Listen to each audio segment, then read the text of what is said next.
21. Advancement. A few days later, inside the room of requirement, Matthew had just condensed another runic model in his sea of spirit. A bright spark of joy flashed in his eyes. There were now 128 runic models drifting in his sea. Thanks to recent hard work and a few potions, he had finally reached the threshold for a breakthrough and could advance to second-level wizard apprentice at any moment. Matthew took a vial of blue water flower juice from his undetectable extension charm pouch and smeared it evenly across his forehead, using 3 times the usual amount for practice. He downed the remaining half-cup of juice in one gulp. An icy sting flooded his tongue. Moments later, it went numb as if frozen. The chill, carried by a powerful medicinal force, raced to the top of his skull and made his scalp tingle.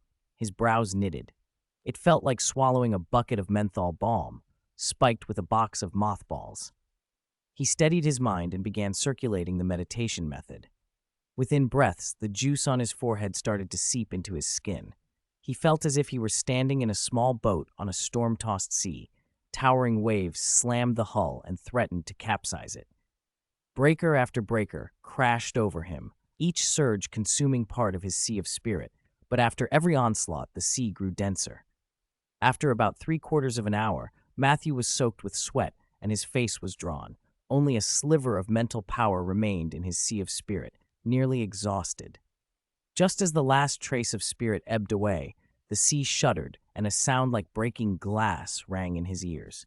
He felt a shackle snap. His sea of spirit expanded rapidly until it reached 1.5 times its previous size, and then it stopped. Magic surged through him. Loose objects in the room of requirement rose into the air as if held by invisible hands. After a few moments, the tide of magic subsided and everything clattered back down. He checked himself. His total mana had increased by 20%. He now possessed more mana than an average adult wizard. Matthew felt elated, as though he had experienced a minor magical outburst. In this world, young wizards sometimes go through an awakening of power called a magical outburst. During it, a child's mana spikes. Afterward, mana grows only gradually with age, so the outburst largely sets a wizard's upper limit. Matthew let his excitement settle. If every breakthrough brought a miniature outburst, he thought, by the time he became a formal wizard, he might have more mana than a veteran auror. Mana had always been his weak point. He was only 14, and his reserves were thin. His current strength depended on exceptional casting skill and hard-won combat experience. Fixing that weakness would vastly improve his endurance in battle. He cleaned up the mess the outburst had made. He came to this room every day. It let him brew potions and had a bed for meditation practice. Convenient. He left the room of requirement close to midnight. The castle corridors were hushed. There were few night wanderers at that hour. At the entrance, he drew his wand and cast Calling Companion twice. That had been the signal he and Preserved Egg had agreed on. Casting it twice inside the castle would send the cat to wait outside the Slytherin common room. The portrait-guarded entrance would not let the cat pass alone. As he reached the doorway, a black cat streaked toward him from the far end of the corridor. Meow. Preserved Egg leapt into his arms and rubbed its head against his hand. Preserved Egg was affectionate. In Matthew's two-life experience, he had encountered many pets with wildly different temperaments. Those that loved cajole naturally won greater favor. Carrying the cat, he stepped into the common room, empty at this hour, and dropped onto a sofa. He scratched Preserved Egg under the chin. The cat narrowed its eyes in bliss and purred contentedly. A perk of spirit cat blood, no shedding. If it had been a muggle cat, his lap would already be covered in fur. He reviewed in his head what he'd discovered over the past days. He had combed through materials on Slytherin and the era of Merlin, but found scarcely any mention of meditation, let alone a meditation method. He was increasingly puzzled. Why did this world possess runic script without a matching spellcasting system?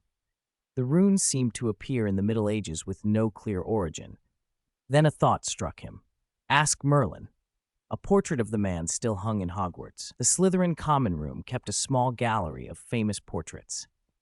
Cradling Preserved Egg, Matthew rose and crossed to the room to the right of the common room. In the portrait, Merlin's grizzled hair blended with a thick beard.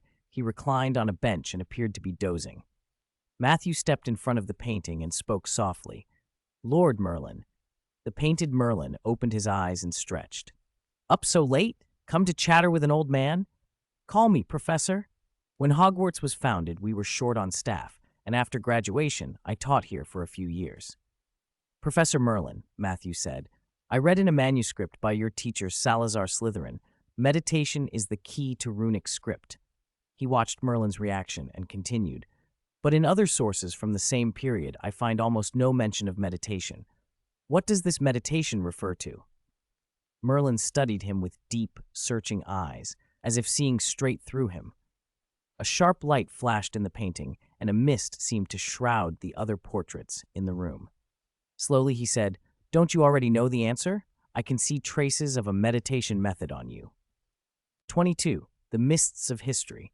Professor Merlin could actually tell that Matthew had practiced the meditation method, and yet Merlin existed only as a portrait. Merlin knew about the meditation method, but why had it never been passed down? Matthew asked the question outright. "Professor Merlin, why didn't the meditation method get passed down?" "The meditation method circulated from about 400 AD to 600 AD, Merlin answered. "But starting in the 6th century, it mysteriously vanished almost overnight. After that, the meditation method could not be referenced in any way. Even related memories extracted using Memory 19 were erased by some mysterious force. As time passed, the number of wizards who had mastered the method dwindled, and it was gradually lost." A flicker of puzzled interest crossed Merlin's painted features. "I'm also very curious how you learned the meditation method in this era." Matthew's heart raced. He hesitated. He couldn't reveal his secret about traveling between worlds. Fortunately, Merlin seemed to read his reluctance and said with understanding, "Everyone has their own secrets. However, the situation now seems a bit different. A level of communication like this was impossible in the past. That mysterious force that erased the meditation method appears to have disappeared. It must have happened within the last 100 years or so." 200 years ago, a scholar studying ancient runes also wondered about the phrase, "meditation is the key to runic script," and came to ask me what meditation meant, but at that time, it was impossible to discuss the meditation method with him. Even this level of communication would be interfered with. Matthew could hardly imagine what sort of power could do that. "Is it the power of 19? He asked. Merlin hesitated, then said, "In the 6th century, the wizards who had mastered the meditation method all attempted to find the source of this mysterious force, but until the method was lost, no one could uncover the truth.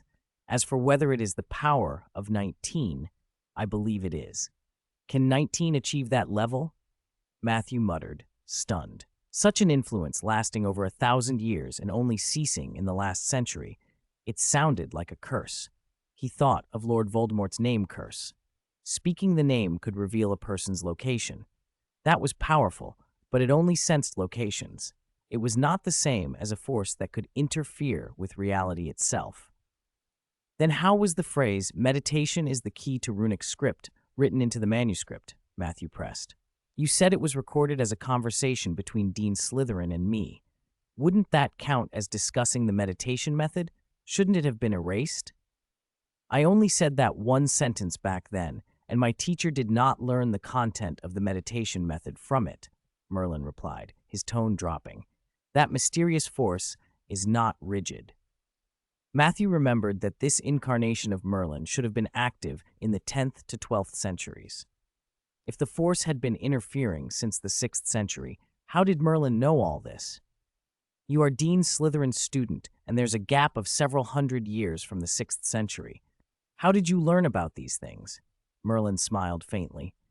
"I once explored some of the secrets of time. I learned these things within the time of history." Matthew was stunned. Merlin could perceive history so far back. Even in Merlin's own time, that would still be centuries removed from the 6th century. The modern wizarding world had time-related tools, 1s, but their safe range was only a few hours. Exceeding that could have dire consequences. "I sense a rhythm of time about you," Merlin continued. "If you want to continue exploring the mysteries of history, I can invoke a time power within you and send you to the past." He paused, then added, My portrait does not have the specific memories of the meditation method. Perhaps you could obtain the technique from an earlier version of me." Matthew was bewildered. He had time-related power on him? He thought back to how every time he traveled between worlds via the disc, he always arrived at his own moment of departure, as if time stitched itself together. Perhaps that was the time power Merlin mentioned. The idea of going into the past and finding a clearer version of the meditation method piqued his interest. "Is there any danger in returning to the past?" he asked. "Exploring time is very dangerous," Merlin warned. "So first you must pass a trial before I will help you travel 1,000 years back. I will send you to 1943. Merlin's tone grew serious. "My teacher raised a basilisk in the Chamber of Secrets, but he did not take it when he left Hogwarts. A basilisk's lifespan is very long. 1,000 years later, one would still be alive in the chamber. In 1943, a student opened the Chamber of Secrets and caused deaths. I need you to go back to 1943 and kill that basilisk." Matthew's pulse quickened. He knew who opened the chamber in 1943. Tom Marvolo Riddle, the young Lord Voldemort. He felt confident he could handle the basilisk. "How do I come back after I kill it?" he asked. "There is a secret passage in the chamber that leads to the Forbidden Forest," Merlin said. "After killing the basilisk, you can leave the chamber through that passage and then return to this room. I will send you back." Merlin's expression turned grave. "After you return to the past, there will be a layer of hidden 9 protecting you. You must return here before this layer of 9 is exhausted. Otherwise, you will enter a parallel timeline and will never be able to return to the current timeline." He emphasized the warning. "When you return to the past, the 9 will mask your presence. As long as you don't take action, you won't be discovered, but as soon as you begin interfering with things in the past, the pole 9 will lose its concealment. And you must not let anyone who will live to the present timeline see you, because that will cause a huge drain on the 9 protecting you." Matthew understood. He had to avoid altering the current timeline and must not be seen by people who would survive to the present, especially Dumbledore, Tom Riddle, anyone recognizable. He asked, "But wouldn't I be interfering with the present timeline by killing the basilisk?" Merlin offered a faint, almost sad smile. "There is no basilisk in the Chamber of Secrets in the current timeline." Matthew's pupils contracted. The revelation hit him like a blow. There was no basilisk in the present timeline. Was this no longer the original timeline? Was he being compelled to travel back and kill the basilisk? A surge of rebelliousness rose up in him. What if I choose not to go back to the past to kill the basilisk right now? 23. Ambition. This involves a secret of time. The third will correct the effects caused by time travel. If the impact of time travel on the 5 exceeds a certain range, a new parallel timeline will be created. For example, in the 5, the only person who knows that the basilisk is hidden in the Chamber of Secrets is Tom Riddle, who opened it. If he decides not to open the Chamber of Secrets anymore, no one in the 5 knows the basilisk's whereabouts. Killing the basilisk at that point will not affect the 5. The life or death of the basilisk will not create a new parallel timeline. If the basilisk is killed before the chamber is completely closed, the 13 will make corrections based on Tom's memory, creating a timeline where Tom knows the basilisk is dead.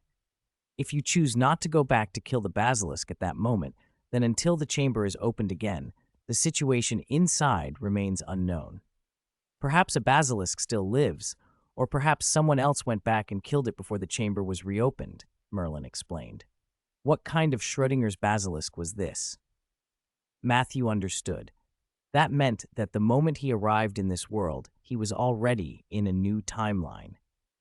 In terms he'd used in his former life, he'd traveled to a parallel dimension of the Hogwarts world. The initiative was still his. As long as he avoided changing the path 5, the basilisk's life or death wouldn't affect his return to his current timeline. Do ghosts and portraits count toward the... Matthew asked. Merlin shook his head. Only living beings count toward the 5. Ghosts and portraits are incomplete. The 13 teen will forcibly correct their memories. My situation is special. The 13 is allowed to ignore my existence. Matthew felt a pang of envy. Merlin had pushed so far into this subject that he'd even found loopholes in the rules of time. He decided to accept Merlin's trial. This might be the beginning of exploring time's mysteries, and he had no reason to pass it up. Besides, he was greedy for that 1,000-year-old basilisk. A basilisk is a 5-star magical creature, a species almost extinct in modern times. A 1,000-year-old specimen would be priceless. Every part of it was valuable. Its eyes could be made into 6S with petrifying properties. Its venom was devastating and one of the few things capable of destroying a Horcrux. Its flesh and bones were superb potion ingredients, and its skin could be fashioned into armor with high magic resistance. "I accept the trial.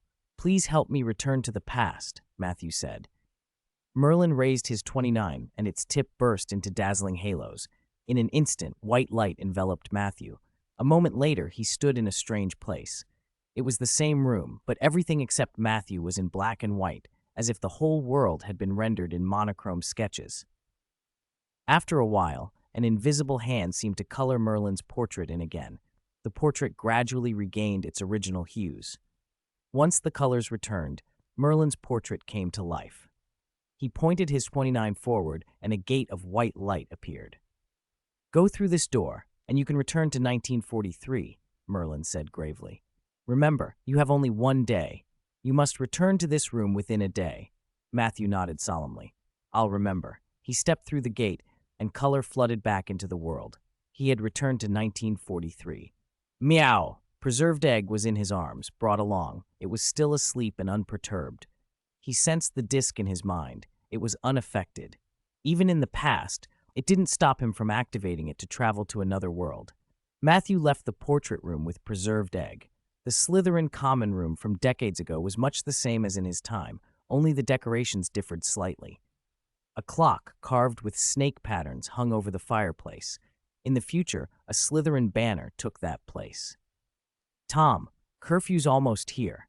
Are you still going out?" someone asked. A black-haired boy answered gently, "The professor just summoned me to the headmaster's office." Another sturdier boy curled his lip. "Is it about that Rubius Hagrid thing again?" "If you ask me, Tom, you're too kind. It was only a Muggle-born who died, after all. Let that half-blood giant and those Muggle-borns sort it out like dogs. Why bother?" A flash of killing intent passed through Tom Riddle's eyes. His father was a Muggle. He despised that blood and the name that went with it. Sooner or later, he intended to rid himself of that filthy identity. He had already found a way. Not long ago, he had successfully created a Horcrux. In the future, he would rule this world forever under a new name. Matthew stood among them holding preserved egg and watched. From their conversation, he realized the black-haired boy must be Lord Voldemort in his Hogwarts days. The toss at 13 hid Matthew's and preserved egg's presence, so no one in the common room noticed them. Tom wore a gentle smile and said earnestly, "After all, it is that half-blood giant's pet. I'm afraid they might hurt our Slytherin companions in the future. Before any fellow Slytherins are harmed, I must make his actions public." Matthew blinked. Young Tom's acting was Oscar-worthy. Even he could find no fault in the performance. It was utterly convincing. No wonder Tom could deceive so many at school and successfully frame Hagrid. If Dumbledore hadn't insisted on protecting Hagrid, Hagrid might have been sent to Azkaban. Matthew followed Tom out of the common room. Students they passed greeted Tom like a hero who had risked everything to report Hagrid. In the headmaster's office sat a thin, frail man with only a few wisps of white hair. The principal of Hogwarts was not yet Dumbledore. At this time, Dumbledore taught Transfiguration. Seeing Tom, the old man looked up weakly. "Ah, Riddle, you wanted to see me, Professor Dippet?" Tom asked, appearing somewhat nervous. "Sit down," Dippet said. After Tom sat, Dippet stared into his eyes and spoke softly. "Hagrid has been expelled." Tom's face registered sorrow. Hagrid didn't mean to kill anyone. Myrtle's death was an accident, but his pet killed her. The monster in the Chamber of Secrets is not an appropriate pet. "What's done is done. We can only try to minimize the damage," Dippet said gently. "For the reputation of Hogwarts, we'll declare that Myrtle died in an accident and that the Chamber of Secrets is merely a legend. I hope you will not discuss the matter of the chamber with others. In recognition of your steps forward, we have decided to award you the Special Award for Services to the School." Dippet's plan was clear. Pin the incident on Hagrid secretly keeping a dangerous pet at Hogwarts, making Myrtle's death a tragic accident unrelated to any supposed Chamber of Secrets. Tom hesitated for a moment, then a flash of resolution crossed his face. I understand. Hogwarts' reputation must not be tarnished. Chapter 24. The Thousand-Year-Old Snake Monster. Headmaster Dippet nodded with satisfaction. Hagrid had already been expelled. As long as Tom Riddle could be controlled, the rest would be easy to manage. It's getting late. Go back to bed, Tom, Dippet said with a smile. Tom bowed and left the headmaster's office, but he did not return directly to the Slytherin common room. Matthew followed him to the girls' bathroom, the entrance to the Chamber of Secrets. After Tom had opened the chamber, the legend had thrown Hogwarts into panic. The Board of Governors, under pressure from outside, had even begun discussing closing the school. If that happened, Tom would be sent back to the orphanage he despised. Tom had long ago discovered that Hagrid was secretly keeping a dangerous acromantula, so he had framed Hagrid and told Headmaster Dippet that Hagrid had opened the chamber. Dippet did not want to close Hogwarts, but he was also worried about the school's reputation. He separated the student's death from the legend and portrayed the incident as Hagrid keeping a dangerous creature that got out of control and caused an accident. Tom did not want the school closed or to return to the orphanage, so he decided to conceal the chamber's true secret. He created a diary and stored a 16-year-old version of himself inside it, hoping that someday the diary would guide someone else to finish Salazar Slytherin's work of purifying the school. He used Myrtle Warren's death to turn the diary into a Horcrux and placed it in the chamber. He intended to retrieve it occasionally and then reseal the chamber. Now, he had come to do just that. In the sink of the girls' bathroom, a copper tap with a small snake carved on it sparkled. Tom stood before it and hissed in cold, harsh Parseltongue, "Open." The snake-carved tap flared with a dazzling white light and began to spin. The sink slid aside to reveal a thick water pipe. Tom dropped into the pipe. Matthew waited a heartbeat and then followed, holding preserved egg. The pipe was long and winding, like a filthy water slide, and after a noisy, nauseating descent, they were ejected into a dark tunnel. Matthew waved his wand at himself and at preserved egg. The grime vanished instantly. Using his magical perception, he could sense Tom ahead in the stone passage. The tunnel was silent and littered with the remains of small animals. At one point, they passed a 20-foot shed skin, the molted hide of the basilisk. Matthew had the impulse to slip that top-quality skin into his traceless expansion pocket, but he resisted. He needed Tom to believe the chamber was sealed until he had finished his business. They rounded another bend and came to a stone wall carved with two entwined snakes whose eyes were set with glittering emeralds. Tom again hissed in Parseltongue, "Open." The snake carvings slid apart.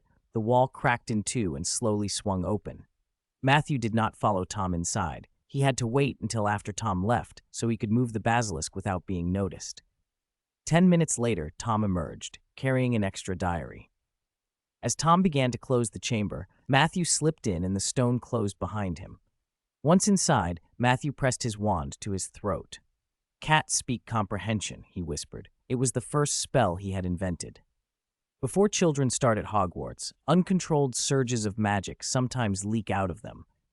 Matthew had once experienced something similar and had, for a time, been able to understand preserved egg.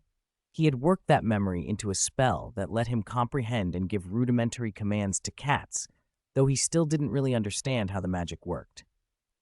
Preserved egg. Send your clones to scout and locate the basilisk. Your original body and I must keep our eyes closed at all times. Direct eye contact with the basilisk will cause petrification or death, Matthew ordered. "Okay, meow," came Preserved Egg's voice. Transformed into a prepubescent boy Timber by the spell, the black cat's tail detached, split into 10 segments, and each segment became a ball of fur that quickly expanded into 9 small copies of Preserved Egg. The original regrew a new tail. Preserved Egg was of the spirit cat line and could split himself. The original shared the memories of his clones. Matthew tucked the original into the hood of his cloak behind his head and sent the 9 scouts forward. Matthew had recently advanced to second-level wizard apprentice, and his radius of magical perception had increased to 50 meters. Combined with Preserved Egg's clones, that range permitted him to find and track the basilisk without opening his eyes. Through the spell, one of the clones reported, "Found it.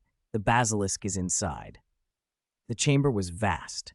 Massive stone pillars flanked the room, carved with great snakes that seemed to coil around their columns. A towering statue of Salazar Slytherin stood deep within, and at its feet the basilisk lay coiled. "The basilisk isn't looking toward the entrance," a clone said. Matthew kept his eyes closed and felt his way with magical senses, taking in the chamber's lay of stone and shadow. He tried to transfigure the surrounding pillars, but they felt fused to the castle itself, protected by ancient enchantments, and his spell had no effect. Worse, the temporal concealment that had been masking his entrance, the time power he had used to hide his tracks, faded after he attempted the transfiguration. Matthew and the original Preserved Egg snapped their eyes shut. Something shifted behind the great coils. The basilisk noticed movement and began to twist, turning its massive head. Matthew struck first. Avada Kedavra! A jet of green light lashed from his wand and slammed into the great serpent. The basilisk convulsed with a sound like a thunderous, gurgling hiss, then collapsed. Its body twitched once, twice, and lay still. Matthew felt the room tilt for a moment as the shock of what he had done settled in. He kept his eyes closed and listened to the sudden, heavy silence of the chamber. 25. Harvest. The green light of the killing curse washed over the basilisk's massive serpentine body, but the beast only paused for a heartbeat. A few breaths later, recovered and enraged, it hissed and snapped its head toward Matthew Black. Perhaps Matthew's skill with the killing curse wasn't enough, or perhaps this 1,000-year-old basilisk's 20 resistance was simply too high. Either way, the curse did little real damage. Preserved Egg flicked its tail and more furballs split into clones. The clones, eyes shut, surged toward the basilisk. Earlier replicas were already perched on the surrounding stone pillars and on the statue of Slytherin, and through their perspectives, Preserved Egg monitored every move of the monster. "Run, Matthew Black. The basilisk's charging over here." "Meow!" came the feline report. Matthew quickly waved his Twalo 21 and cast the levitation charm on his cloak and shoes. With a push of his toes, he caught a short glide, one of his own little refinements to levitation. He had once tried to achieve real flight using 20, and this trick let him glide briefly. With his eyes closed, he steered by 2 toward a Preserved Egg clone on a nearby pillar. The basilisk changed course and crashed after that pillar, slamming away clones that lunged at it, but each clone did not disappear when struck. Spirit Cat clones split into 2 when attacked, so long as the 220 supply hadn't been exhausted. After landing atop a pillar, Matthew waved his 21 again and launched several spells at the basilisk. A sharp whistling cut through the chamber as transparent, arc-shaped wind blades scored shallow slashes across the beast. "Wounds aren't deep, just skin deep. Meow!" Preserved Egg relayed through the clone's views. The basilisk coiled up the pillar toward him. Matthew cast the levitation charm on cloak and shoes a second time and glided to the diagonally opposite pillar. The basilisk lunged to follow, and after several such chases, its vast body was wrapped around multiple columns. On the chamber floor, hundreds of Preserved Egg clones still remained. "Preserved Egg, use the clones to buy me time," Matthew said. Preserved Egg directed the dozens of clones to harass the basilisk's eyes. Wound up and less agile while coiled, the basilisk grew irritable. With a sudden jerk, it crushed the pillars it embraced. Stone fragments rained down. Taking advantage of the temporary entanglement, Matthew produced dozens of huge solid steel balls from his 0 Muggle-forged pieces he had previously commissioned. He planned to use them as a medium for transfiguration, an art he specialized in and had thought of many inventive uses for. Waving his 21 over the steel spheres, he connected them. The front ball became a giant snake head, and the last formed a sharp steel blade, his transfigured giant steel snake. After the basilisk crawled out of the rubble, Matthew drove the massive steel serpent in a takedown, slamming it into the basilisk. The impact echoed through the Chamber of Secrets and left the basilisk dazed. The steel snake wrapped around the basilisk, and when the monster regained its senses, it found itself tightly constricted. The two enormous serpents writhed and rolled, smashing down more pillars. Matthew flew up to the bald head of Slytherin's statue to keep out of the melee and channeled his 21, continuing to alter the transfiguration. Countless sharp spikes sprouted from the steel serpent's body. Where those spikes pierced the basilisk, deep wounds opened and the beast shrieked in pain. Matthew drew the pitch 10 fingertip bone in his left hand and condensed 32 runic scripts in an instant. 6 seconds later, a brilliant light erupted from his palm as the runes coalesced into a bolt of lightning that lashed into the basilisk. The creature's skin, already rent with wounds, was bathed in electric fire. Snake blood welled and ran, and a roasted meat scent filled the chamber as the lightning seared the flesh. The basilisk thrashed violently, but its vitality was monstrous. These injuries alone would not kill it. It would recover soon. Matthew refused to give the creature time. He drove the giant steel snake hard, the blade at its tail piercing the basilisk's skull and pinning it to the floor. The monster lashed in its death throes, tail whipping until its movements weakened. Minutes later, it lay utterly still. In Matthew's perception, the basilisk's 20 fluctuations had fallen into a dead silence. After confirming it was dead, he cast a freezing charm to seal the wounds and stop further blood loss. The basilisk's blood was a rare material. He placed the partially treated carcass into his zero, intending to process the components later in the original timeline. Then he tried a reparo on the scattered stones across the floor. Nothing happened. He frowned. The pillars were not impact resistant, yet their 20 resistance was unusually high. He tucked the stone fragments into his pocket for later study. He couldn't yet identify the stone. Matthew searched the Chamber of Secrets thoroughly, but found nothing left behind by Slytherin or Voldemort. He exited by the secret passage behind the Slytherin statue, the tunnel the basilisk used to slip out to hunt, which led to the forbidden forest outside the castle. It was quiet there at night. He didn't linger and returned to Hogwarts quickly. He still needed to find Merlin's portrait in the Slytherin common room to get back to his original timeline. The castle gates were closed, so to avoid the caretaker, he used the levitation charm to lift himself over the wall and into the grounds. Fortunately, it was curfew, and he met no one. As Matthew passed through the entrance hall, a voice rang down from the marble staircase. "What are you doing, Black? Wandering around so late?" 26. Trouble. He had been discovered. Someone had actually seen through Matthew's disillusionment charm. Standing on the marble staircase was a young Albus Dumbledore. Auburn hair, a beard, all sharp and brilliant. "Professor Dumbledore," Matthew blurted. How could Dumbledore of this timeline know him? Matthew felt his scalp prickle. He hadn't even sensed Dumbledore's presence with his magic. Dumbledore from decades ago was that formidable. Preserved egg, tucked inside Matthew's hood, let out a nervous meow. Matthew's mind raced. Then he remembered. He looked almost exactly like his grandfather, Alfred Black, in his youth. Alfred had told stories about being at Hogwarts when Dumbledore taught Transfiguration, and how Dumbledore once caught him sneaking out on a late-night date with Matthew's grandmother. Of course, Dumbledore had likely mistaken Matthew for Alfred. Clearing his head, Matthew forced a nervous smile. "Professor, I borrowed Lena's Transfiguration notes. She's much better at Transfiguration than I am." Lena had been Matthew's grandmother, a skilled Transfiguration student in Gryffindor and one of Dumbledore's favorites. Matthew had even learned from Lena's portrait. Dumbledore smiled faintly. "It's getting late. Go back to bed. You don't want to affect tomorrow's classes." "Right away. Goodbye, Professor." Matthew left with a grin. Dumbledore watched him go, thoughtful. Born into House Black, this boy had taken a Muggle-born girlfriend, a rare thing among pure-blood families. Dumbledore admired the courage it must take. He sighed and absently stroked his beard. "When did the Blacks start keeping a black cat?" he muttered to himself.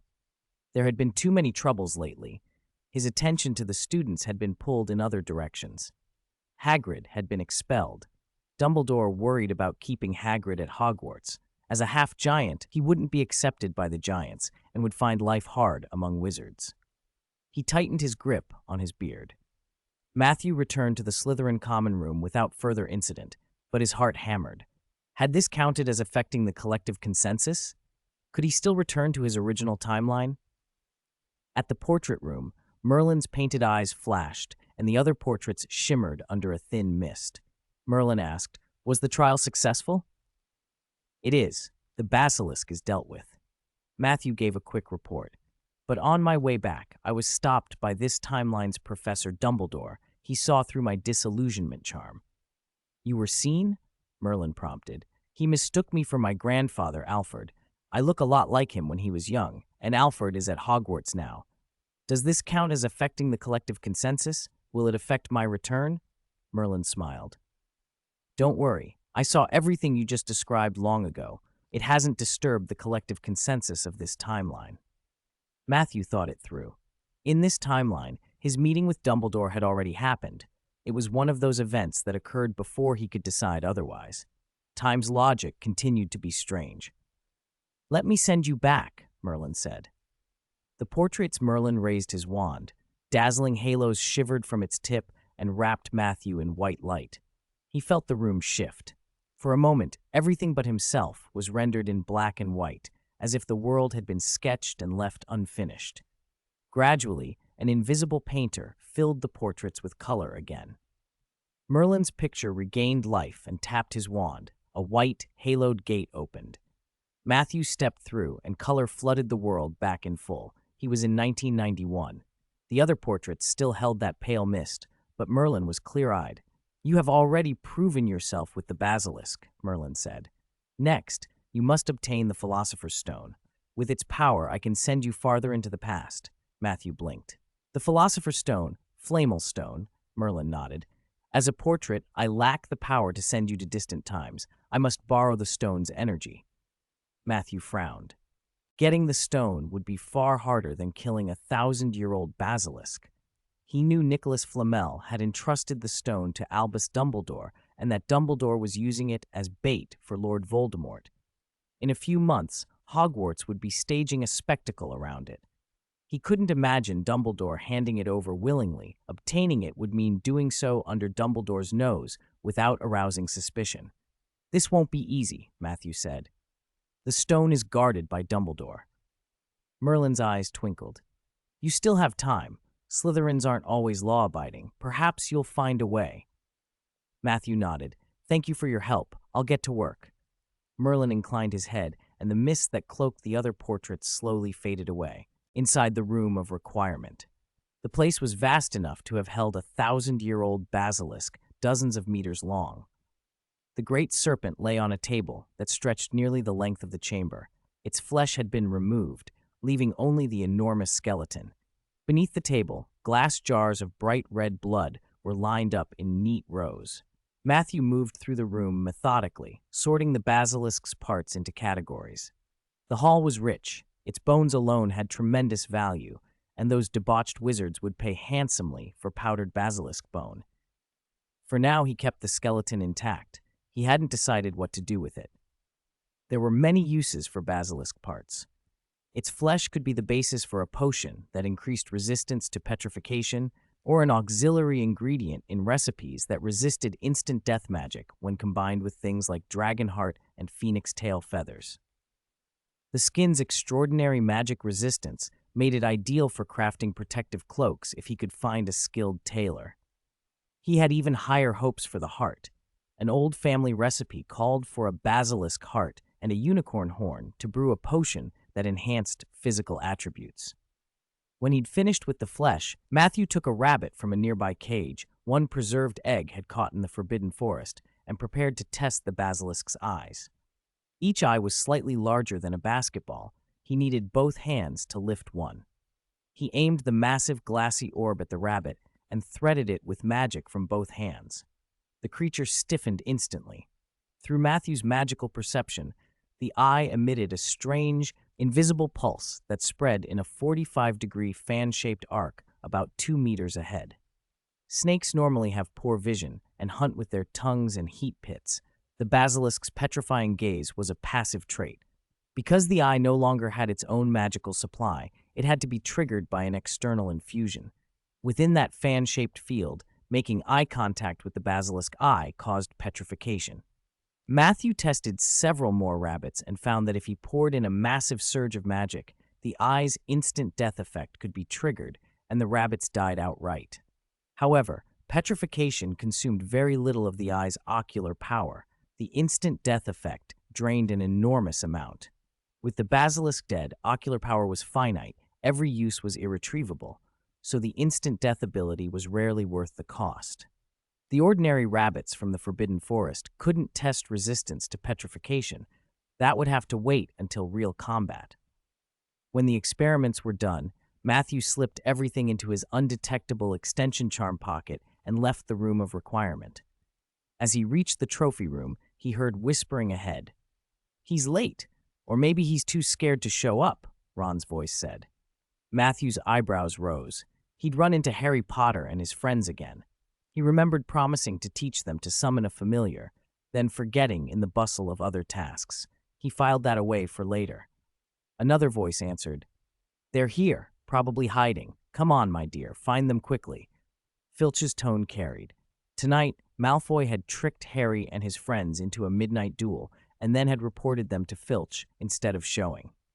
The three-headed dog down the fourth-floor corridor was part of the gauntlet Dumbledore had set up around the Philosopher's Stone to lure Lord Voldemort and test Harry. Matthew hadn't seen the Cerberus yet. He intended to stumble upon Harry and, in the process, see the three-headed dog. He took a bottle of odor-removing powder from his pocket and sprinkled it over himself and preserved egg to thwart Madame Norris's sharp nose. He walked right past Filch and the cat. Neither noticed. Then he fell in with Harry and the others. "We have to get back to the common room," Ron panted. "As fast as possible." "Malfoy never intended to duel you. He must have tipped off Filch," Hermione said. "Let's go." Harry agreed with reluctance. He hated admitting he'd been set up. "What are you doing, wandering around so late?" Matthew dispelled his disillusionment charm and stepped out from the shadows. Harry's heart tightened at the voice, then eased when he saw who had spoken. For a moment, he'd imagined Filch had caught them. "Matthew," he began, but a clatter interrupted him. A doorknob rattled, and Peeves popped out of a classroom, cackling. "Slytherin and Gryffindor students out of bed, wandering together at night. You're going to be caught." "Peeves, please keep it down. Filch will find us," Harry begged. Peeves pretended to be solemn, but his eyes gleamed with mischief. Ron, at the end of his patience, snapped, "Peeves, get lost. Get out of the way," and swiped at him. Peeves flew into a rage and screamed at the top of his lungs. "Slytherin and Gryffindor students out of bed, wandering together at night, in the charms corridor. Run!" Matthew was first, sprinting down the corridor. The others followed. They reached the end and found only a single locked door. "There's no way out." Ron's face went white as they heard Filch's footsteps approaching. Hermione snatched Harry's wand. "Let me. Alohomora." The lock popped open, and they tumbled into the room, slamming the door shut. Harry pressed his ear against the wood to listen. "He thinks the door is locked. We should be safe now." Matthew drew his wand. "It's too early to say that, Harry." Harry turned and saw Neville frozen in terror. In the middle of the room, a massive creature filled nearly half the space, a huge dog with 3 heads. Its eyes were vicious, its fangs bared, and saliva dripped onto the floor as it fixed them with a feral stare. Matthew did not intend to test it gently. "Stupefy." 28. Mrs. Alsha's exchange meeting. Matthew's stupefy hit the middle head of the Cerberus, and the struck head collapsed, unconscious. The other 2 heads, however, were untouched and lunged for him in anger. 3 heads aren't just for show. It's a real tricore processor," he muttered, then calmly threw up a shield charm. "Protego." He didn't use his silent casting. Matthew had no desire to reveal every trick in his repertoire. Years ago, Albus Dumbledore could already counter his more subtle spells, and if Dumbledore were watching from the shadows now, Matthew had no way to detect it. He didn't want to expose too much strength at Hogwarts, only enough to look like an impressive senior student. The azure shield took the Cerberus's snapping jaws. The beast was far weaker than a basilisk. Its teeth lacked basilisk poison and couldn't shatter Matthew's Protego in an instant. But with 3 heads, its attack frequency was terrifyingly high. 2 heads bit the shield in rapid succession, and soon Matthew's sustained Protego began to falter. The center head was stirring. Cerberuses had the annoying habit of waking a knocked-out head from the other's agitation. "Preserved egg! Stop it!" Matthew called, and the black cat tucked into his hood understood instantly. It flicked its tail. Tufts of black fur flew off, forming 6 little clones that swarmed the Cerberus. The big dog snapped them up at once, but each torn clone split into more copies. The Cerberus couldn't comprehend what was happening. It kept biting and biting, fighting pure magic. The more it destroyed, the more clones appeared, until the room swarmed with black cats. Matthew watched with a small smile.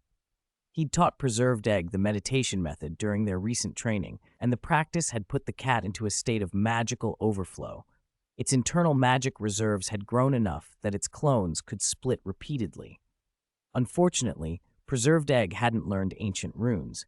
Matthew had shown it how to meditate, but further cultivation required learning runic theory and constructing runic models. Until then, it would remain at the level of a first-level apprentice wizard familiar with spirit familiars. After a few moments, Matthew opened the door. Filch had already walked away in a huff. The others followed him into the corridor. Matthew closed the door behind them, leaving the Cerberus to its endless battle with the multiplying cats. "Preserved Egg is amazing. It can split into so many to block that 3-headed monster." Ron sounded excited, though also a little wistful. "If only Scabbers could do that." Neville agreed silently. Trevor's best trick was hiding. Harry for a moment pictured a dormitory full of identical Scabbers and shivered. Luckily, Scabbers had no spirit cat bloodline.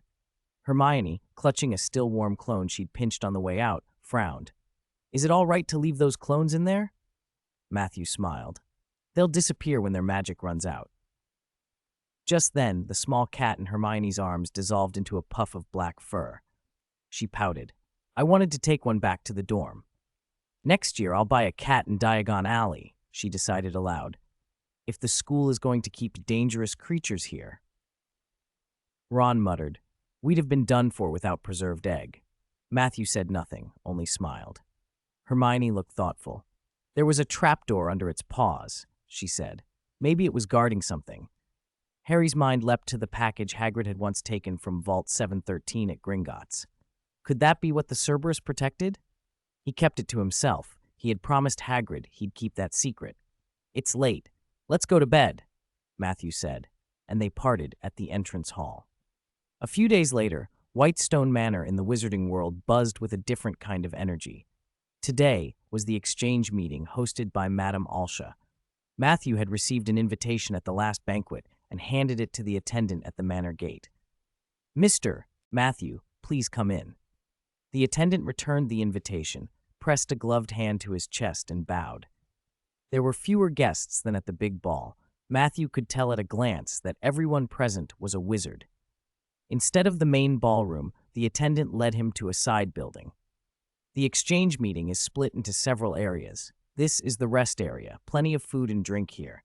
If you need anything, tell the servants," the attendant explained. In the foyer, Madame Alsha chatted with several guests. Today, she was as striking as ever, a black gauze dress that flowed with her movements and gloves that reached her slender arms, giving her an air of graceful mystery. She noticed Matthew and excused herself from the conversation. "Mr. Matthew, it's a pleasure to see you again." He offered a courteous bow. "Madame Alsha, you look as lovely as ever." Her smile was warm and elegant. "Thank you, Mr. Matthew. I'm glad you could attend today's exchange." She signaled to the attendant. "You may go. I will personally introduce Mr. Matthew." When the attendant left, she guided Matthew down a long corridor into a spacious hall. "This is the exchange area," she explained. "Here people trade money, information, items, spells, meditation methods, and other valuables. Identities are transparent in this section, so the goods are generally commonplace. Information is exchanged a lot. Every 3 months, we hold an anonymous auction for higher value items. The next one is coming soon. I'll let you know a week in advance." The room had the feel of an upscale tavern. Many small round tables surrounded by stools, each table marked with a number and a sheepskin-covered notebook lying open for bids or notes. They chose a table at the side and sat down. 29. Trade Lady Alsha picked up the quill on the table and made a few marks in the notebook. This notebook is a 17 teen with synchronization 39. If you want to order food or drinks, just make a mark on it. The notebook also shows trades others want to make. Leave a message under an entry and write your table number. The person who posted it will see it. Of course, you can also post what you want to trade here, and others will see it as well. Matthew was a little surprised. The technological level of this world was roughly medieval, yet this notebook had a tablet-like ordering function like a 21st century restaurant. Magic really was convenient. Lady Alsha continued. All the tables here are set with small illusion arrays. Only those sitting in the chairs can truly hear the conversation. To outsiders, it looks like a different scene. Matthew had noticed on arrival that occupied tables appeared to show cheerful gatherings, light laughter now and then, but the words were unintelligible if you listened closely. Those were illusions from the arrays. After a moment, a waiter brought 2 red drinks. This is Levim from Red Kite Manor. It has a unique flavor and very little is produced each year. Lady Alsha clinked her glass with his and smiled. I hope you find something worthwhile at the 27. She left after a drink. She would be busy today. Matthew picked up the notebook and flipped past the menu pages. Each subsequent page listed posts from others, items or information for sale, requests to buy or exchange spells and meditation methods, even bounty missions. It felt like a quest panel in an online game. He searched for a while, focusing on spells and high-level meditation techniques, but after scanning everything, he found no offers for high-level meditation techniques. He planned to look at the 38s of this world later. He still had many potions in his pockets and wanted to pick a few inconspicuous ones to trade for spells. He intended to use the eyeball 34 he had obtained earlier to trade for 38 recipes. That eyeball's detection function overlapped with the 39 he already knew. He already had a 39 that could see through invisibility. He stopped at an entry he had noticed. Selling Tier 1 Healing Potion Recipe, Tier 1 Blue Water Flower Sobriety Potion Recipe, Tier 1 39 Invisible Hand. PM for price, or can be exchanged for a Tier 1 34. Recipes and spells could be sold multiple times, so a common Tier 1 34 could usually be exchanged for at least 3 Tier 1 38 recipes or spells. The eyeball was a Tier 1 34. Wizards at the apprentice level typically used Tier 1 34 gras and Tier 1 38s. Matthew picked up the quill and wrote under the entry, Tier 1 34 for trade for 38 recipes and 39, table 16. Not long after, new handwriting appeared on the page. Coming right over. A middle-aged male wizard arrived. His hair was messy, and he looked a little unkempt.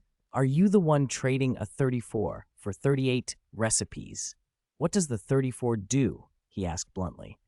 Matthew nodded and took out the eyeball. This eyeball can break through invisibility. The wizard picked it up. What's the range? The radius is about 10 to 20 meters. The exact range depends on mana input, Matthew explained. The man nodded with satisfaction. I'll trade a Tier 1 Healing Potion recipe, a Tier 1 Blue Water Flower Sobriety Potion recipe, the Tier 1 39 Invisible Hand, and an encyclopedia of Northern Potion ingredients for 4. Is that acceptable? Matthew thought for a moment. The offer matched the market rates he'd seen in other posts, so he agreed. After the trade, he left the hall and returned to the common room to examine his gains. After confirming there were no signs of surveillance, he first tried the invisible hand. This 39 required condensing 16 runic scripts and could create an 18 that could grab objects or even strike enemies. With the enhancement of the pitch-black fingertip bone 34, the invisible hand could be cast in just 3 seconds. Its function overlapped somewhat with the levitation charm. Matthew could already control objects and levitate enemies with levitation, but the invisible hand allowed for more delicate manipulation. He could even use it to lift himself.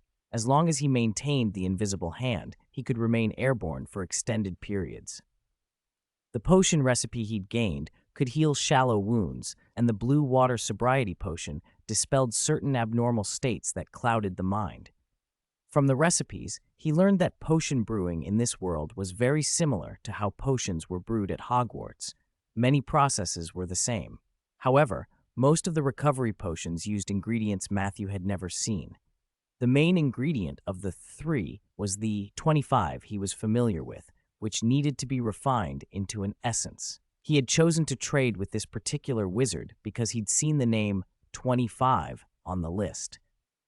Perhaps that 3C would also help him practice the Iman basic meditation method. After stowing the new items, Matthew went back to the notebook in the common room to look for bounty missions. He found a missing person post with an unusual reward. Collect information regarding the owner of the West Street Tavern. This person is currently missing. Reward 1 to 10 Northland Kingdom gold coins, depending on the information provided. Valid indefinitely. Left by Link Watson, Kingdom Court Wizard. It was posted by Link himself. He had even the Northland Kingdom gold coins weren't actually pure gold, but alchemical currency. Gold in that world was an alchemical material, so to protect circulation, the Northland Wizard Alliance issued currency produced by advanced alchemy with anti-counterfeiting features. The smallest unit was the Northland Kingdom silver coin. 1 gold coin equaled 1,000 silver coins. Low-level 34, 30, and 39 thing could be bought with 6/16s. A Tier 1 39 was worth roughly dozens to hundreds of 16s. For high-level wizard supplies, wizards preferred to trade with magic stones. A standard-sized magic stone filled with mana was worth about 1,016 denominations. Magic stones were hard currency in the wizarding world, alchemical creations that stored mana and could have runic magic engraved on them by the magic stone engraving technique. The exchange rate between magic stones and 16s fluctuated. The Mage Armor Magic Stone Link had given Matthew was a standard-sized magic stone. Link had given it not only to apologize for Anna's impulsiveness and to thank Matthew for saving Chris and his daughter, but also because, seeing Matthew's extraordinary strength at such a young age, he wanted to befriend him. 30. Tavern. Someone else is missing? Matthew wanted to ask. He picked up a quill and wrote on it, "Come to common room number 26, Matthew." After a while, there was a knock at the door. Link and Anna arrived together.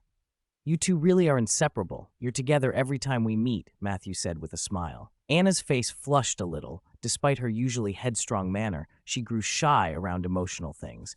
Link still wore his hair in a ponytail and looked a touch lazy as always.